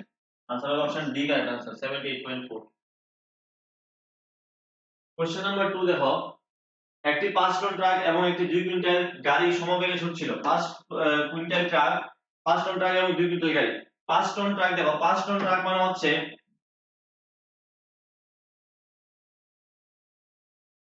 5 টন মানে হচ্ছে 5000 কেজি। 5 টন মানে কত 5000 কেজি। আর 2 কুইন্টাল 2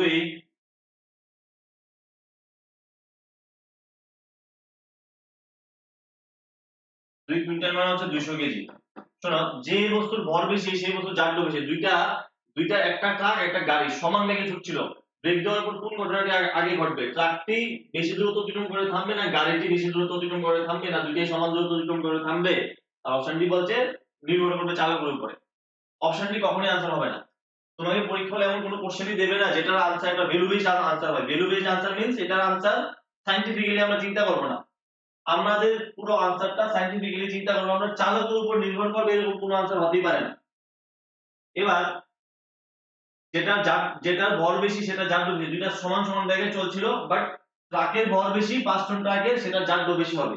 জাড্য বেশি হলে যখন চলছিল তার মধ্যে কি আছে গতিজাড্য আছে। গতিজাড্য বেশি থাকলে এটাকে ব্রেক দিলে থামাতে বেশি সময় লাগবে একটু বেশি ডিসটেন্স কভার করে থামবে। তো आंसर হবে অপশন এ ট্রাকটি বেশি দূরত্ব অতিক্রম করে থামবে। কোশ্চেন নাম্বার 3 একটি তরলের তাপমাত্রা 20 কেলভিন ফারেনহাইট স্কেলে তরলের তাপমাত্রা কত? ফারেনহাইট স্কেলে বলছে সিম্পল ব্যাপার আমরা করেছি অলরেডি এরকম ক্যালকুলেশন। ফারেনহাইট স্কেলে আমরা আগে সেলসিয়াস স্কেলে কনভার্ট করে নিই 20 273 কেলভিন থেকে সেলসিয়াসে কনভার্ট করে নিলে মাইনাসে 253 হবে 253 ডিগ্রি সেলসিয়াস। এবার আমরা ইকুয়েশন ইউজ করব c/5 equal to f - 32 by কত 9। c এর ভ্যালু মাইনাসে 253 নিচে 5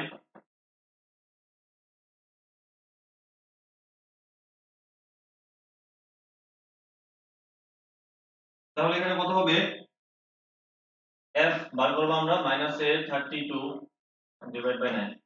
5 দিয়ে এটাকে কাটি 5 দিয়ে কাটলে 5 5 25 থাকবে। এটাকে আমরা 5 ধরে নিই ক্যালকুলেশন সুবিধা হবে। 5 ধরে নিই ক্যালকুলেশন সুবিধা হবে। 5 যদি ধরে নিই আমরা তাহলে কত হবে এখানে 1 হবে 51 হবে। তাহলে f - 32 ইকুয়াল টু কত হবে 9 মাইনাস এর কত হবে 9 হবে 5 9 45। তাহলে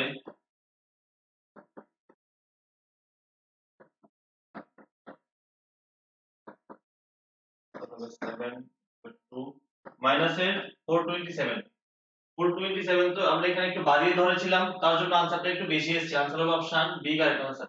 ঠিক আছে এটা কিন্তু হবে না এটা অনেকটা দূরে আছে মাইনাসের 455 এটা হবে आंसर কারণ মাইনাসের 27 এসেছে তো এটার কাছাকাছি হবে এখানে সামান্য আমরা 2 বাড়িয়েছি এখানে 2 বাড়ানোর জন্য এখানে একটু বেড়েছে आंसर। आंसर হবে অপশন বি।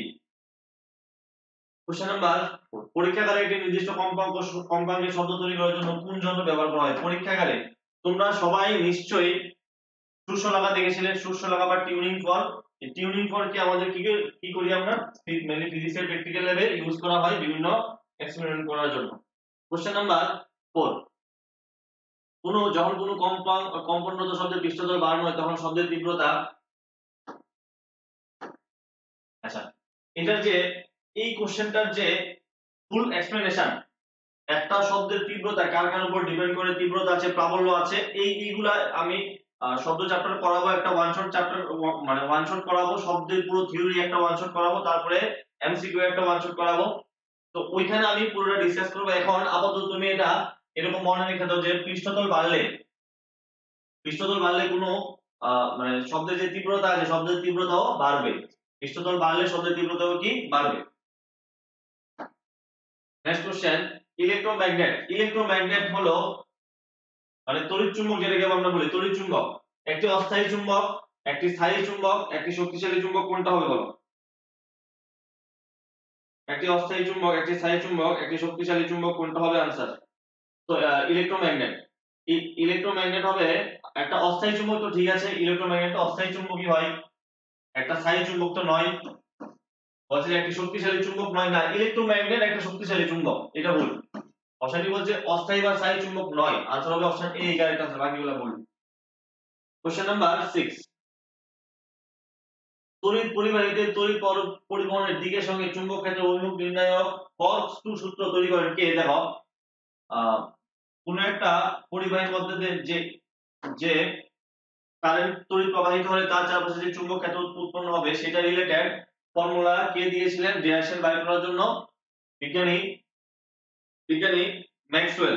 বিজ্ঞানী ম্যাক্সওয়েল। তো এখানে দেখো ম্যাক্সওয়েল তো নেই, Ampere, Oersted, Max Planck, Kelvin, answer হবে কেলভিন।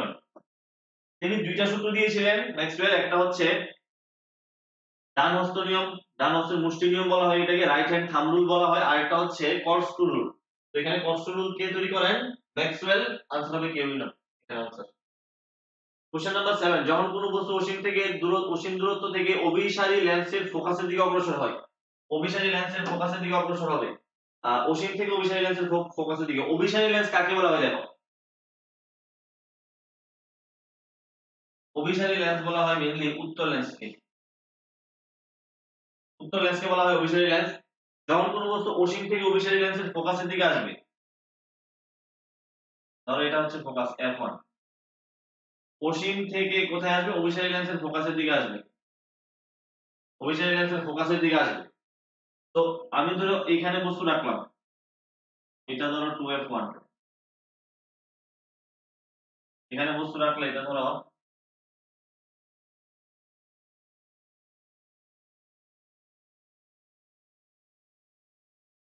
এখানে বস্তু রাখলে তার প্রতিবিম্ব কোথায় পাবো? এই জায়গায় পাবো, ছোট প্রতিবিম্ব।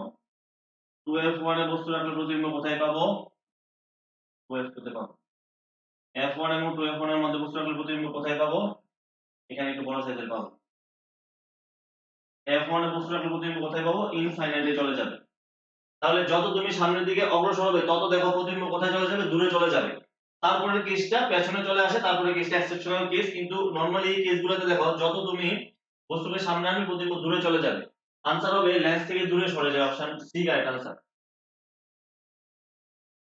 কোশ্চেন নাম্বার 8, 30 সেমি ফোকাস দূরত্ব যুক্ত একটি উত্তল দর্পণের 30 সেমি ফোকাস দূরত্ব যুক্ত একটি উত্তল দর্পণের উত্তল দর্পণ বলছে, উত্তল দর্পণ।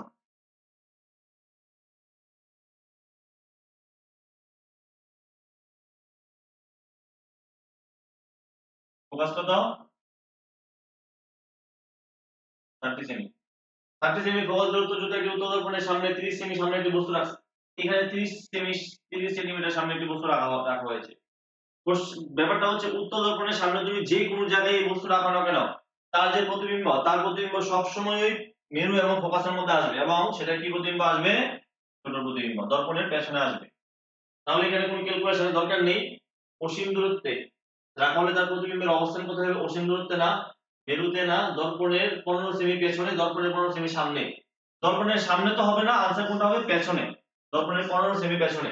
ক্যালকুলেশন করলে 1/v + 1/u = 1/f, তুমি u আর এখানে 1/v + u এর ভ্যালু হবে কত? -30 সেমি, f এর ভ্যালু হবে কত? +30। ক্যালকুলেশন করলে তুমি কত পাবে? এখানে v এর ভ্যালু 15 সেন্টিমিটার পাবে।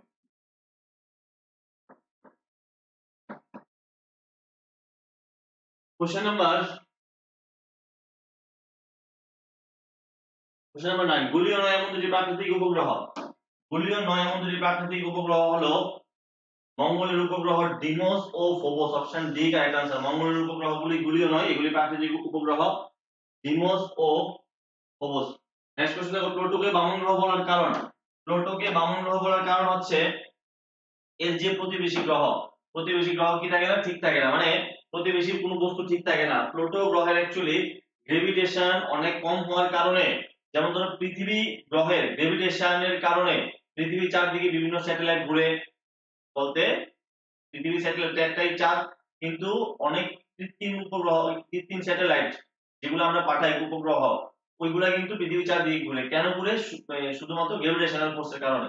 কিন্তু যে প্লুটো গ্রহটা তার গ্র্যাভিটেশন অনেক কম থাকে, সেই জন্য তার আশেপাশের বস্তুগুলোকে সে ধরে রাখতে পারে না। তো গ্রহ হওয়ার জন্য এই কন্ডিশনটা প্লুটো ফলো করে না, তার জন্য প্লুটোকে আমরা গ্রহ বলি না। ঠিক আছে। কোশ্চেন নাম্বার 2018 এর একটা সেশন শেষ, 2018 এর আরেকটা সেশন। বলের পরিমাণগত ধারণা আমরা কোত্থেকে পাই? বলের পরিমাণগত ধারণা, বলের পরিমাণ মানে বল যে আমরা কাউন্ট করব, মেজার করব, সেটা কোত্থেকে পাই? সেটা পাই আমরা এই সূত্র থেকে, F = ma থেকে। m এর সূত্র থেকে বলের মেজারমেন্ট আমরা করতে পারি যে কত নিউটন বল প্রয়োগ করা হয়েছে, সেই। তো সেটা কোত্থেকে পাওয়া যায়? নিউটনের দ্বিতীয় গতি সূত্র থেকে। নেক্সট কোশ্চেন দেখো, তাপের বিকিরণের জন্য কঠিন মাধ্যমের প্রয়োজন। বিকিরণের জন্য, তাপের বিকিরণের জন্য কোনো মাধ্যমই দরকার নেই। কঠিনও না, তরলও না, গ্যাসীয় না, কোনো মাধ্যমের প্রয়োজন নেই। বাস। কোশ্চেন নাম্বার 3, ব্যক্তি সম্পর্কিত তাপমাত্রার কোন স্কেল? তাপমাত্রার কোন স্কেলকে ব্যক্তি সম্পর্কিত স্কেল বলা হয় না? সেটা হচ্ছে কেলভিন স্কেল। কেন দেখো? কারণ কেলভিন স্কেল, ফারেনহাইট আর সেলসিয়াস স্কেল ব্যক্তি সম্পর্কিত যারা ডিসকভার করেছেন গেব্রিয়েল ফারেনহাইট, আর এটা হচ্ছে অ্যান্ডার সেলসিয়াস, তারা ডিসকভার করেছেন ফারেনহাইট এবং সেলসিয়াস স্কেল। কেলভিন স্কেল একজন ডিসকভার করেছেন, সেটা হচ্ছে লর্ড উইলিয়াম কেলভিন। কিন্তু কেলভিন স্কেল কিসের উপর বেস করে বানানো হয়েছে? কেলভিন স্কেল বানানো হয়েছে অ্যাবসলিউট জিরো টেম্পারেচারের উপর বেস করে। অ্যাবসলিউট জিরো টেম্পারেচার হচ্ছে -273 ডিগ্রি সেলসিয়াস, সবথেকে লোয়েস্ট টেম্পারেচার নেচারের মধ্যে -273 ডিগ্রি সেলসিয়াস। এটাকে বলা হয় পরম শূন্য উষ্ণতা। এইটাকে বেস ধরে, জিরো কেলভিন ধরে, এটাকে বেস ধরে জিরো কেলভিন ধরে তাপমাত্রার যে কেলভিন স্কেল বানানো হয়েছে। এজন্য কেলভিন স্কেল হচ্ছে কোনো ব্যক্তি সম্পর্কিত স্কেল নয়। কোশ্চেন নাম্বার, আকাশে বিদ্যুৎ চমকের শব্দের গতিবেগ নির্ভর, আকাশে বিদ্যুৎ চমকের শব্দের গতিবেগ নির্ভর করে বিদ্যুতের ক্ষমতার উপর, বাতাসের গতিবেগের উপর, শ্রোতার ক্ষমতার উপর। আকাশে বিদ্যুৎ চমকের শব্দের গতি মানে লাইটনিং যখন হয়, বিদ্যুৎ যখন ঝলকায়, তখন তার যে সাউন্ড আমরা শুনতে পাই, সেটা কার উপর ডিপেন্ড করে? বিদ্যুতের ক্ষমতার উপর। তো আচ্ছা ঠিক আছে, তারপরে অপশনগুলো দেখি। বাতাসের গতিবেগের উপর, শ্রোতার ক্ষমতা, উপরের সবগুলি বলছে এখানে, উপরের সবগুলি। আনসার হবে অপশন বি, বাতাসের গতিবেগের উপর। বাতাসের গতিবেগের উপর অনেকটা নির্ভর করে যে কত তাড়াতাড়ি আমাদের কানে এই শব্দটা মানে পৌঁছাবে, এই শব্দটা বিদ্যুৎ চমকের শব্দটা। কোশ্চেন নাম্বার 5, নিচের কোন বক্তব্যটি সঠিক? বলছে যে প্রবাহী তড়িৎ সর্বদা চুম্বক ক্ষেত্র প্রস্তুত করে। প্রবাহী তড়িৎ সর্বদা চুম্বক ক্ষেত্র প্রস্তুত করে, কারেক্ট। কোন পরিবাহীর মধ্যে দিয়ে কারেন্ট প্রবাহিত হচ্ছে, চুম্বক ক্ষেত্র প্রস্তুত তো সে করবেই, 100% কারেক্ট। কোনটি সঠিক বলছে? কিন্তু চুম্বকত্ব সর্বদা তড়িৎ ক্ষেত্র প্রস্তুত করে না, এটা কারেক্ট, অপশন এ কারেক্ট। বাকিগুলো ডিসকাস করে দেখো। চুম্বকত্ব তড়িৎ ক্ষেত্র প্রস্তুত করে, কিন্তু প্রবাহী তড়িৎ সর্বদা চুম্বক, বলছে যে প্রবাহী তড়িৎ সর্বদা চুম্বক ক্ষেত্র প্রস্তুত করে না, এই যে জিনিসটা ভুল। প্রবাহী তড়িৎ অলওয়েজ চুম্বক ক্ষেত্র প্রস্তুত করে। প্রবাহী তড়িৎ সর্বদা চুম্বক ক্ষেত্র প্রস্তুত করে, কারেক্ট। চুম্বকত্ব সর্বদা তড়িৎ ক্ষেত্র প্রস্তুত করে, এটা কারেক্ট না, এই স্টেটমেন্টটা কারেক্ট না। চুম্বকত্ব সর্বদা তড়িৎ ক্ষেত্র প্রস্তুত করে না, কন্ডিশন আছে, কন্ডিশন আমি বলছি উপরে কোনটি নেই, দেখো কন্ডিশনটা হচ্ছে এটা কারেক্ট। চুম্বকত্ব সর্বদা তড়িৎ ক্ষেত্র প্রস্তুত করে না, তড়িৎ ক্ষেত্র প্রস্তুত করার জন্য ই আছে। ধরো তুমি একটা এখানে পরিবাহী নিলে, কন্ডাক্টর,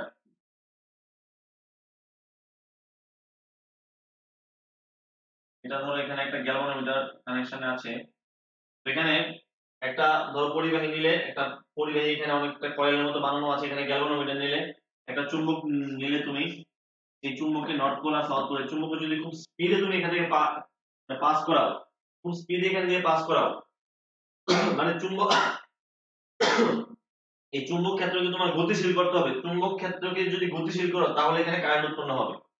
তো চুম্বকত্ব তড়িৎ ক্ষেত্র প্রস্তুত করে না, কারেন্ট কিন্তু চুম্বকত্ব কারেন্ট প্রস্তুত বা তড়িৎ ক্ষেত্র বা তড়িৎ প্রবাহ প্রস্তুত করে, সেটা একমাত্র মানে চুম্বক ক্ষেত্রটা গতিশীল থাকলে। চুম্বক ক্ষেত্র গতিশীল থাকতে হবে, পরিবাহী এবং চুম্বক ক্ষেত্রের মধ্যে একটা গতি থাকতে হবে, তাহলেই হবে, এছাড়া হবে না। একটা চুম্বককে তুমি পরিবাহীর সামনে এনে রেখে দাও, এখান থেকে কারেন্ট উৎপন্ন হবে না, কন্ডিশন আছে, বুঝতে পারলে? তাহলে অপশন এ হবে এখানে correct answer. Question number 6, lens বলছে যে সর্বদা প্রতিবিম্বকে বিবর্তিত করে, যখন উত্তল হয় তখন তা প্রতিবিম্বকে বিবর্তিত করে, যখন উত্তল হয় তখন তা প্রতিবিম্বকে বিবর্তিত করে। তারপরে বলছে যে যখন উত্তল হয় তখন সর্বদা প্রতিবিম্বকে বিবর্তিত করে, সর্বদাই প্রতিবিম্বকে বিবর্তিত করে যখন তা অসৎ হয়, উপরের কোনটি নয়। আনসার হবে কোনটা দেখো, লেন্স সর্বদা প্রতিবিম্বকে বিবর্তিত করে, যখন উত্তল হয় তখন সর্বদা প্রতিবিম্বকে বিবর্তিত করে।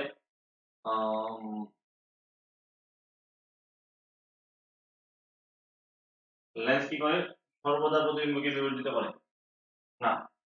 লেন্স সব সময় বস্তুকে বড় প্রতিবিম্ব ধরে না তো উত্তলই হয়। লেন্সের মধ্যে দিয়ে যেমন ধরো উত্তল লেন্স, উত্তল লেন্সের ছোট প্রতিবিম্ব তৈরি হয়, সমান প্রতিবিম্ব তৈরি হয়, আবার বড় প্রতিবিম্ব তৈরি হয়, ঠিক আছে। বলতে যখন উত্তল হয় তখন সর্বদা প্রতিবিম্বকে বিবর্তিত করে, মানে উত্তল লেন্স কি সর্বদা প্রতিবিম্বকে বড় করে না, উত্তল লেন্স দিয়ে বড় প্রতিবিম্ব পাওয়া যায়, ছোট প্রতিবিম্ব পাওয়া যায়, এটা কারেক্ট না। সর্বদাই প্রতিবিম্বকে বিবর্তিত করে যখন তা অসৎ হয়, যখন অসৎ হয় তখন বিবর্তিত করে, এইটা উত্তল লেন্সের ক্ষেত্রে কারেক্ট। উত্তল লেন্সের তুমি যদি ফোকাস আর আলোক কেন্দ্রের মধ্যে বস্তু রাখো তখন প্রতিবিম্বকে বিবর্তিত করবে। অবতল লেন্সের ক্ষেত্রে এই কনসেপ্টটা উল্টো। অবতল লেন্সে তুমি যদি এখানে বস্তু রাখো তার প্রতিবিম্ব কি হবে, ছোট আসবে, এখানে অসৎ প্রতিবিম্ব কিন্তু ছোট প্রতিবিম্ব, তাহলে 3 নাম্বার স্টেটমেন্টও ভুল। এ ভুল, বি ভুল, সি ভুল, অপশন ডি কারেক্ট, কোনটি নয় आंसर এখানে। কোশ্চেন নাম্বার 7, নিম্নলিখিতগুলোর মধ্যে কোন বক্তব্যটি অসত্য, প্রবাহিত তড়িতের ক্ষেত্রে একটি পরিবাহী প্রয়োজন, কারেক্ট, এটা অসত্য বলছে। প্রবাহিত তড়িতের ক্ষেত্রে পরিবাহী প্রয়োজন, তুমি কারেন্ট ফ্লো করানোর জন্য কি পরিবাহী লাগবে, আমরা অ্যালুমিনিয়াম ইউজ করি, তামা ইউজ করি, এগুলো হচ্ছে পরিবাহী প্রয়োজন। স্থির তড়িতের জন্য কোনো পরিবাহী প্রয়োজন হয় না, কারেক্ট, এটাও কারেক্ট। স্থির তড়িতের জন্য কোনো পরিবাহী লাগে না, স্থির তড়িৎ পরিবাহী অন্তরক, স্থির তড়িৎ কাঠের মধ্যে উৎপন্ন হয়, স্থির তড়িৎ তুমি যদি মাথায় যদি এটা আমি যদি ঘর্ষণ করি, এই রিমোটটাকে ঘর্ষণ করি, এখানেও স্থির তড়িৎ উৎপন্ন হবে, এটা প্লাস্টিকের, এটার জন্য কোনো পরিবাহী প্রয়োজন হয় না, কারেক্ট। স্থির তড়িতের ক্ষেত্রে একটি পরিবাহী প্রয়োজন, এটা ভুল স্টেটমেন্ট। কোশ্চেনে বার করতে বলছে কোনটা ভুল, অসত্য, অপশন সি কারেক্ট आंसर।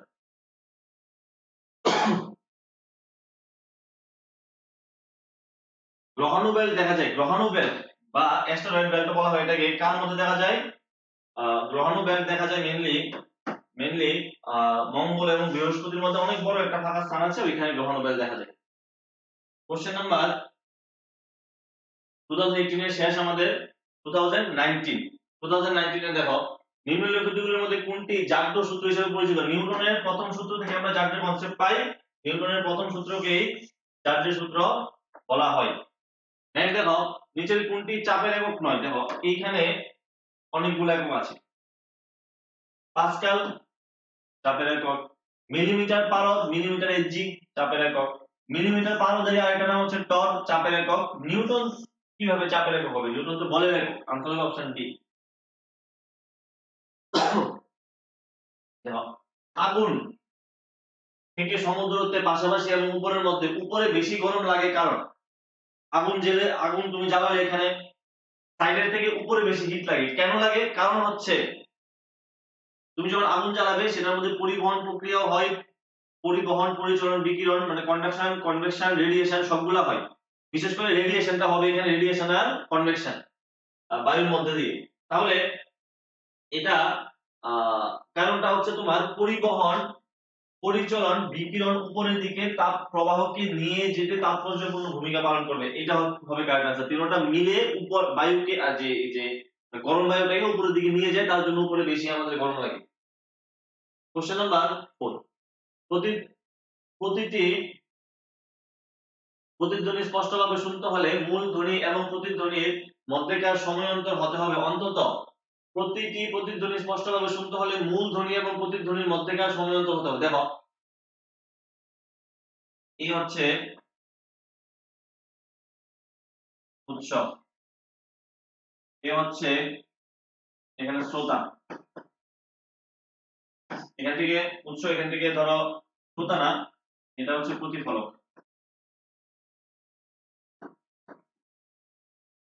এখান থেকে শব্দ যাবে, দিয়ে আবার ফিরে আসবে, যাবে আবার ফিরে আসবে, এখানে যে টাইম গ্যাপটা, সেই টাইম গ্যাপটা 1/10 সেকেন্ড হতে হয়, মানে 0.1 সেকেন্ড হতে হয়। প্রতিধ্বনি শুনতে হলে শব্দ যাবে আবার আসবে, এখানে টাইম আগে কত হতে হবে 0.1 সেকেন্ড। বলছে যে প্রতিটি প্রতিধ্বনি স্পষ্টভাবে শুনতে হলে মূল ধ্বনি এবং প্রতিধ্বনির মধ্যেকার সময় অন্তর হতে হবে। মূল ধ্বনি এবং প্রতিধ্বনির মধ্যে সময়ের অন্তর, মূল ধ্বনি এবং প্রতিধ্বনির মধ্যে সময়ের অন্তর মানে মূল ধ্বনি যে শব্দটা তুমি এখানে যে শব্দটা উৎপন্ন করবে আবার যে শব্দটা ফিরে আসবে তাদের মধ্যে সময়ের গ্যাপটা কত হবে 0.1 সেকেন্ড, অপশন বি। একটি শুষ্ক তড়িৎ কোষে ধনাত্মক মেরু তৈরি করা হয় কার্বন দিয়ে, ঋণাত্মক মেরু তৈরি করা হয় জিঙ্ক দিয়ে। ধনাত্মক মেরু কার্বন দিয়ে, ঋণাত্মক মেরু কি করা হয় জিঙ্ক দিয়ে। কোশ্চেন নাম্বার 5, বিবৃতিগুলির মধ্যে কোনটি ভুল? একটি অবতল দর্পণ বিবর্তিত সদ্বিম্ব তৈরি করতে পারে। অবতল দর্পণ কি করতে পারে? বিবর্তিত সদ্বিম্ব। অবতল দর্পণ করতে পারে বিবর্তিত সদ্বিম্ব। কারেক্ট, এটা কারেক্ট। কারণ অবতল দর্পণ দিয়ে তুমি কি করতে পারো? অবতল দর্পণের তুমি যদি এই জায়গায় বস্তু রাখো ফোকাস আর বক্রতা কেন্দ্রের মধ্যে, তুমি এখানে বড় প্রতিবিম্ব হবে, এটা কারেক্ট, অপশনে কারেক্ট। একটি অবতল দর্পণ বিবর্তিত অসল প্রতিবিম্ব তৈরি করতে পারে। তুমি যদি এই জায়গায় বস্তু রাখো অবতল দর্পণে, তুমি প্রতিবিম্ব পাবে এখানে পেছনে বড় প্রতিবিম্ব, এটাও কারেক্ট। একটি উত্তল দর্পণ রশ্মিকৃত অসল প্রতিবিম্ব তৈরি করতে পারে, এটাও কারেক্ট। উত্তল দর্পণ দিয়ে তো নরমালি আমরা ছোট প্রতিবিম্ব পাই। উত্তল দর্পণ দিয়ে এখানে আমরা কি পাই? ছোট প্রতিবিম্ব পাই, এটাও কারেক্ট, অপশন ডি। একটাই পেলাম আমি, অপশন ডি। কোনটি ভুল? তাহলে পড়ার দরকার নেই, অপশন ডি ভুল হবে। পরে দেখি উত্তল দর্পণ রশ্মিকৃত সৎ, উত্তল দর্পণ দিয়ে সৎ প্রতিবিম্ব হয় না, এটা ভুল। কোশ্চেন নাম্বার 7, এখানে এবিসিডি পর্দার পেছনে অবস্থিত কোন কাচের বস্তুর মধ্যে দিয়ে আলোক রশ্মিগুলি নিম্নলিখিত চিত্র গঠন করে। ডায়াগ্রাম ছিল একটা এরকম ভাবে, ডায়াগ্রামটা আমি ড্র করে দিচ্ছি। এখানে দেখো একটা এবিসিডি পর্দা আছে, ভিতরে কিছু একটা রাখা আছে, এখান থেকে আলো গেলে এখান থেকে গেল রশ্মি 1, এখান থেকে গেল রশ্মি 2, এখান থেকে গেল রশ্মি 3, এখান থেকে গেল রশ্মি 4, এখান থেকে গেল রশ্মি কত 5। এদিক থেকে বের হবে 1 2 3 4 5। তো বের হলে এখানে দেখো যদি মিডলে উত্তল লেন্স থাকে তাহলে এটা পসিবল। উত্তল লেন্সের ক্ষেত্রে কি হয় দেখো, উত্তল লেন্সের ক্ষেত্রে এখানে এটা ধরো ফোকাস, এরকম ভাবে সমান্তরালে রশ্মি আসলে ফোকাস দিয়ে পাস করবে, এইভাবে ডাইরেক্ট পাস করবে, ঠিক আছে? ধরো এইভাবে রশ্মি আসলো, তাহলে এইভাবে পাস করবে, তো উপরেরটাই নিচে যাবে, তারপরেরটা এর উপরে থাকবে। তাহলে এখানে এই দেখো 1 A1 A2 A2, তাহলে মিডলে কি আছে? বস্তুটির পেছনে মানে এই বক্সের মধ্যে কি থাকবে? উত্তল লেন্স থাকবে। কোশ্চেন নাম্বার 8, নিচের কোন গ্রহ চারিদিকে বলয় আছে? বলয় দেখা যায় কোনগুলা? বহিস্থ গ্রহ যেগুলা, বহিস্থ গ্রহগুলা চারদিকে বলয় দেখা যায়। তো বহিস্থ গ্রহ আছে এখানে কে? বৃহস্পতি আছে, বৃহস্পতি হবে, ইউরেনাসও হবে, বৃহস্পতি এবং ইউরেনাস উভয়ই, অপশন সি হবে কারেক্ট আনসার, উভয়ই হবে।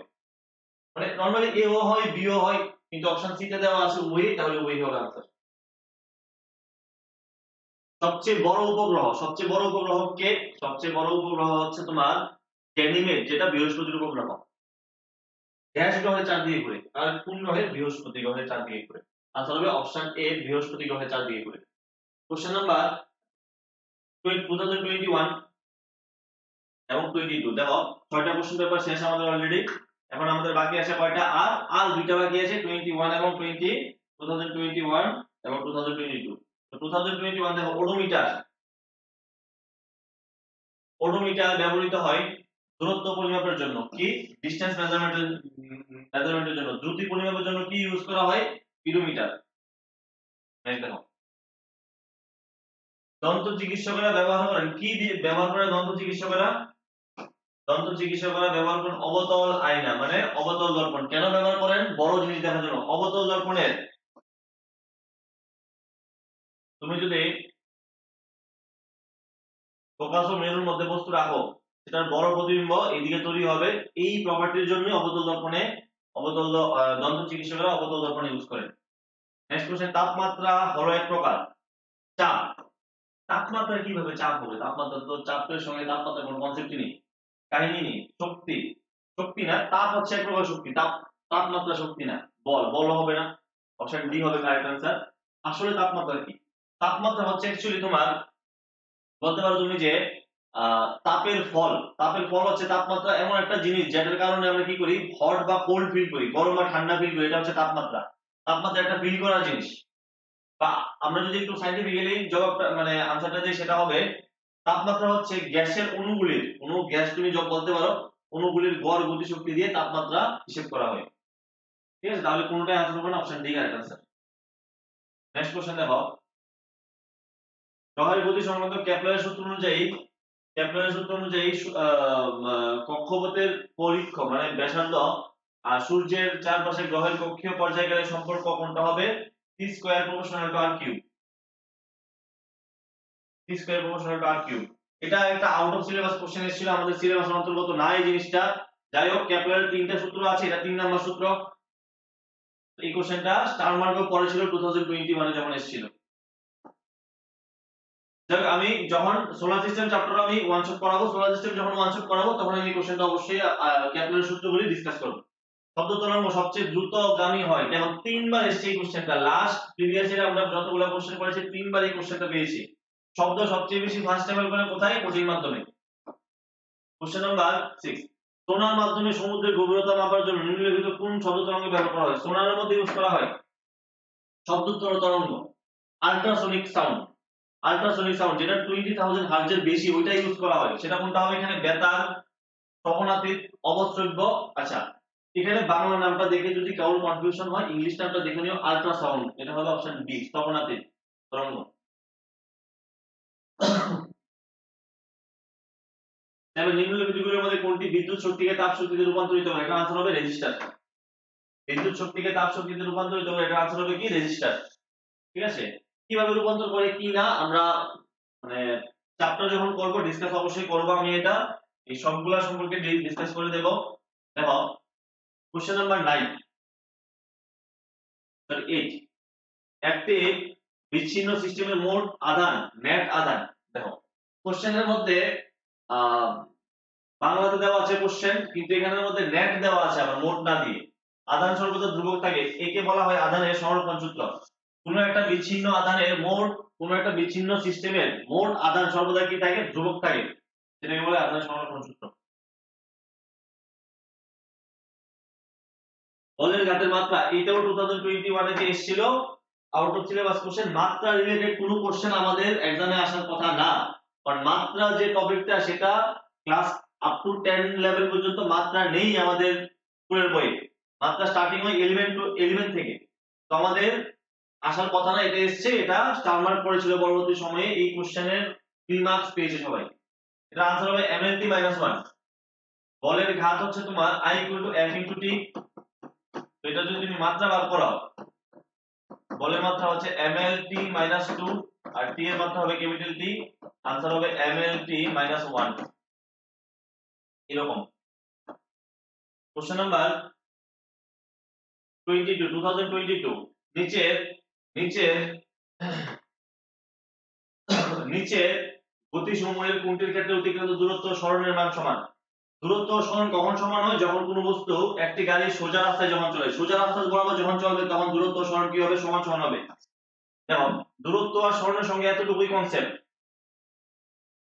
আঁকা বাঁকা রাস্তায় গেলে সেটাকে আমরা সরণ বলবো, দূরত্ব বলবো, সেটাকে আমরা দূরত্ব বলবো, সরণ বলবো না।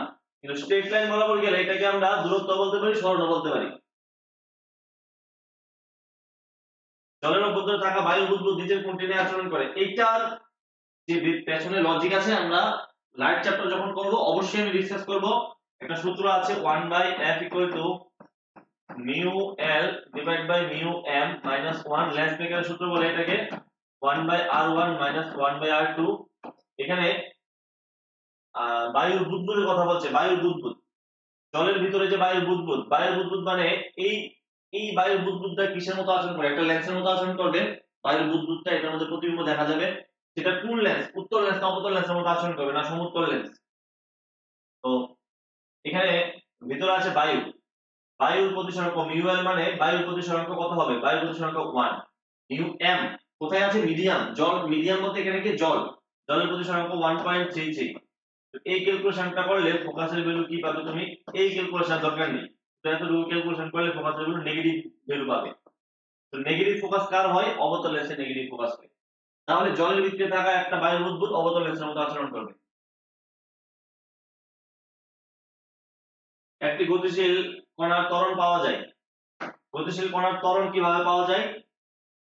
ভিটি লেখচিত্রের নতি, ভিটি লেখচিত্রের নতি দিয়ে আমরা কি পাবো? ত্বরণ পাবো। ব্যাক সময় লেখচিত্রের নতি দিয়ে ত্বরণ, আর এসটি লেখচিত্রের নতি দিয়ে আমরা কি পাবো? ব্যাক পাবো।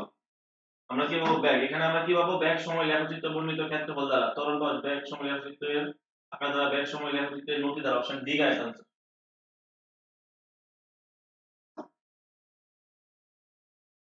দেখো তারপরে দেখো, যে পদ্ধতিতে তাপ প্রবাহের হার সর্বাধিক, আবার একই কোশ্চেন। তাপ প্রবাহের হার সর্বাধিক কোন পদ্ধতিতে? বিকিরণ পদ্ধতি। Option C guys answer.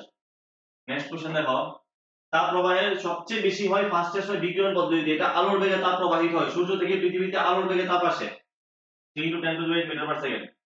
একটি তারকে ধীরে ধীরে উত্তপ্ত করলে, একটি তারকে ধীরে ধীরে উত্তপ্ত করলে করলে তাপমাত্রা বৃদ্ধিতে প্রথমে কোন কোন বর্ণটি আসবে? আনসার হবে লাল। কেন? দেখো এই কোশ্চেনটাও একটা আমাদের আউট অফ সিলেবাস কোশ্চেন। এই কোশ্চেনের যে এক্সপ্লেনেশন, সেই এক্সপ্লেনেশনটা আছে ভিনের সরণ সূত্রতে, মানে ভিনস ডিসপ্লেসমেন্ট ল। ভিনস ডিসপ্লেসমেন্ট লতে এই কোশ্চেনের এক্সপ্লেনেশন আছে। কি সেই লটা? সেই লটা হচ্ছে ল্যামডা প্রপোর্শনাল টু 1/t। কোন যে তরঙ্গ দৈর্ঘ্য টেম্পারেচারের সঙ্গে ইনভার্সলি প্রপোর্শনাল। মানে এই নামটা আমরা সবাই জানি, ভিবজিয়র। মানে সাতটা যে বর্ণালী আছে আমাদের, যে রামধনুর মধ্যে যে উৎপন্ন হয় সাতটা বর্ণালী, ভিবজিয়র। বেগুনি, ভায়োলেট, বেগুনি, ইন্ডিগো মানে আকাশী, ব্লু, নীল, গ্রিন, সবুজ, ইয়েলো, হলুদ, অরেঞ্জ আর রেড। এখানে এই যে এখানে তরঙ্গ দৈর্ঘ্য হচ্ছে সবথেকে বেশি। এই রেড এর তরঙ্গ দৈর্ঘ্য সবথেকে বেশি, আর ভায়োলেটের তরঙ্গ দৈর্ঘ্য সবথেকে বেশি, আর ভায়োলেটের তরঙ্গ দৈর্ঘ্য সবথেকে কি? কম, সবথেকে কম। গুড। এবার সিস্টেম হচ্ছে এরকম, যখন তুমি কোনো বস্তুকে তাপ দেবে সবার প্রথমে লাল লাল কালারটা তার মধ্যে শো করবে, লাল কালার, কারণ লাল কালারের তরঙ্গ দৈর্ঘ্য সবচেয়ে বেশি। এইবার যত তুমি তাপ দেবে, আরো যত তুমি এখানে টেম্পারেচার বাড়াবে, তার তরঙ্গ দৈর্ঘ্য কি? দেখো উল্টো রিলেশন, তরঙ্গ দৈর্ঘ্য কমতে থাকবে। তো তারপরে এই যে কম তরঙ্গ দৈর্ঘ্যের আলোগুলা তারপরে আস্তে আস্তে আসবে। রেড এর পরে কি আসবে? অরেঞ্জ, অরেঞ্জের পরে কি আসবে? ইয়েলো, তারপরে আসবে ব্লু। আসে একটা টাইমে গিয়ে, অনেক হিট হওয়ার পরে ব্লু আসে। তারপরে একটা টাইমের পরে গিয়ে বেশি যখন হয়ে যায় তাপটা, তখন হোয়াইট হয়ে যায়। সমস্ত তাই অক্সিজেন এবং হাইড্রোজেন গ্যাসের শব্দের বেগের অনুপাত কত? দেখো শব্দের বেগের অনুপাত মানে গ্যাসীয় মাধ্যমে শব্দের বেগের একটা সূত্র হচ্ছে ল্যাপ্লাসের সূত্র, সেটা হচ্ছে v equal to gamma P by rho. এটা হচ্ছে সূত্র। এখন এই সূত্র দিয়ে ডাইরেক্ট আমরা সলিউশন করতে পারবো না, সূত্রটাকে একটু চেঞ্জ করতে হবে। কিরকম ভাবে? দেখো গামা হচ্ছে এখানে গ্যাসের কনস্ট্যান্ট, একটা কনস্ট্যান্ট আছে সিপি বাই সিবি দিয়ে এরকম একটা কনস্ট্যান্ট আছে, যেটা আমাদের সিলেবাসের দরকারই নেই আমাদের এখানে। তো আমরা রো কে চেঞ্জ করি, রো হবে ঘনত্ব মানে ভর বাই আয়তন।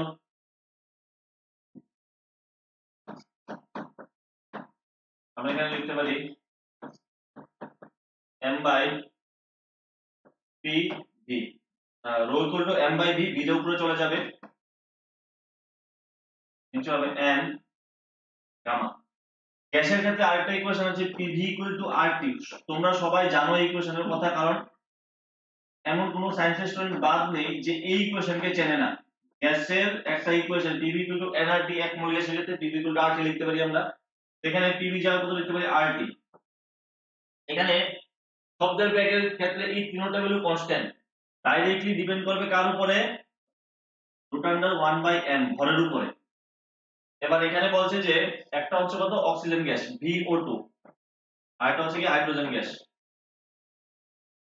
শব্দের বেগের অনুপাত থাকবে, তো নিচে হবে অক্সিজেন, উল্টো রিলেশন, তো নিচে হবে অক্সিজেন, পরে হবে কত? হাইড্রোজেন। অক্সিজেনের ভর হচ্ছে 32, হাইড্রোজেনের ভর হচ্ছে কত? 2, কাটলে হবে 16, কত হবে? 1/4। তো অক্সিজেন আর হাইড্রোজেনের অনুপাত 1:4 হবে। ঠিক আছে। বৈদ্যুতিক ফিউজের ক্ষেত্রে নিচের কোনটি অপ্রাসঙ্গিক? বৈদ্যুতিক ফিউজের ক্ষেত্রে কোনটা দরকার নেই? বৈদ্যুতিক ফিউজের দৈর্ঘ্য দরকার নেই। ব্যাসার্ধ বৈদ্যুতিক ফিউজ তার চিকন হতে হয়, থিন হতে হয়, তাহলে ব্যাসার্ধ কম হতে হবে, এটা প্রাসঙ্গিক। আপেক্ষিক রোধ নরমালি কি হতে হবে? আপেক্ষিক রোধ নরমালি কি হতে হবে? একটু বেশি হতে হবে। এর মধ্যে তাপ প্রবাহ মাত্রা এটার উপর তো ডিপেন্ড করে, তিনটার উপর ডিপেন্ড করে, শুধুমাত্র এটার উপর ডিপেন্ড করে না। আনসার হবে অপশন এ রাইট আনসার। একটি সুদীর্ঘ ঋজু পরিবাহীর জন্য সৃষ্ট চুম্বক ক্ষেত্রে বলরেখা সমূহ দেখো। একটা তারের মধ্যে দিয়ে কারেন্ট গেলে তার চারপাশে যে বলরেখাগুলি হবে এগুলি কেমন হবে? সমকেন্দ্রিক বৃত্ত। কি হবে? সমকেন্দ্রিক বৃত্ত। Option B correct answer. যদি একটি আধান ধনাত্মক আধানকে যদি একটি ধনাত্মক আধানকে একটি সমবিভব তলের কোন একটি বিন্দু থেকে অপর একটি বিন্দুতে নিয়ে যাওয়া হয়, তবে এর উপর কোনো কার্য সম্পাদন হয় না। খুবই ইম্পর্টেন্ট একটা টপিক হচ্ছে সমবিভব তল। বিভব বোঝার পরে সমবিভব তল আমাদের পড়তে হয়। এই সমবিভব তল আমি তড়িৎ চ্যাপ্টার পড়াবো, তখন আমি একদম সুন্দরভাবে বুঝিয়ে দেব সমবিভব তলের উপরে যা যা কনসেপ্ট আছে। যদিও এটা একটা আউট অফ সিলেবাস কোশ্চেন, সমবিভব তল পড়ার কোনো দরকারই নেই আমাদের। বিভব আমরা পড়তে পারি, সমবিভব তল হচ্ছে একটা হায়ার ক্লাসের কনসেপ্ট, আমাদের দরকার নেই। তবু যেহেতু কোশ্চেন এসেছে একবার, আমরা সমবিভব তল পড়বো। একটি দোলক কম্পিত হচ্ছে যার দোলনকাল 1 সেকেন্ড, এই দোলন সম্পর্কে শব্দকে বলা যায় শ্রবণযোগ্য, মানে অডিবল, সুপারসনিক, আল্ট্রাসনিক। দেখো এখানে হচ্ছে তার টাইম পিরিয়ড দেওয়া আছে কত? দোলনকাল 1 সেকেন্ড। আর ফ্রিকোয়েন্সি হচ্ছে টাইম পিরিয়ডের ঠিক উল্টা, 1/n = 1/t হার্জ। 1 বসালে এখানে কত হবে? 1 হার্জ। তো কম্পাঙ্ক 20 হার্জের কম হলে তাকে আমরা কি বলি? তাকে আমরা বলি শব্দতর শব্দ, মানে ইনফ্রাসনিক সাউন্ড। ঠিক আছে আনসার, শব্দতর শব্দ। এতটুকুই আমাদের কমপ্লিট। হ্যাঁ, এতটুকুই আমাদের কমপ্লিট। তো আমাদের প্রিভিয়াস ইয়ারে যতগুলা কোশ্চেন এসেছিল এখানে সম্ভবত 70 প্লাস কোশ্চেন আছে, এগুলো সব আমাদের কমপ্লিট। এবার বিভিন্ন চ্যাপ্টার গুলো আমরা পড়বো। এখানে ম্যাথস এর প্রিভিয়াস ইয়ারের কোশ্চেন আমরা সলিউশন করব, টেট 1 এবং টেট 2 প্রিভিয়াস ইয়ারের সলিউশন করব। তারপরে আমরা কি করব? একটা চ্যাপ্টার করে ওয়ান শট। আমি মেইনলি ফোকাস করব সেটা হচ্ছে লাইভ ক্লাস হবে, ওয়ান শট হবে। ওয়ান শটের উপর আমরা ফোকাস করব, ওয়ান শট আমরা খুব ভালো করে করব, যাতে খুব কম সময়ে অনেক বেশি পরিমাণে আমরা আউটপুট বার করতে পারি এক্সামের জন্য। ঠিক আছে? মক টেস্টও করাবো, মক টেস্ট আর কিছুদিন পরে মক টেস্ট করাবো, পরীক্ষাটা আরেকটু সামনে এলে। আগে আমরা প্রিপারেশনটা ভালো করে করে নিই। তো সবাই পাশে থাকবে, এবং তোমরা যদি আমার পাশে থাকো, আমি তো কথা দিচ্ছি তোমাদের পাশে অবশ্যই থাকবো। এক্সামের পর্যন্ত যতটুকু হেল্প দরকার ততটুকু হেল্প আমি অবশ্যই করবো। ঠিক আছে? সবাইকে তাহলে thank you and very much.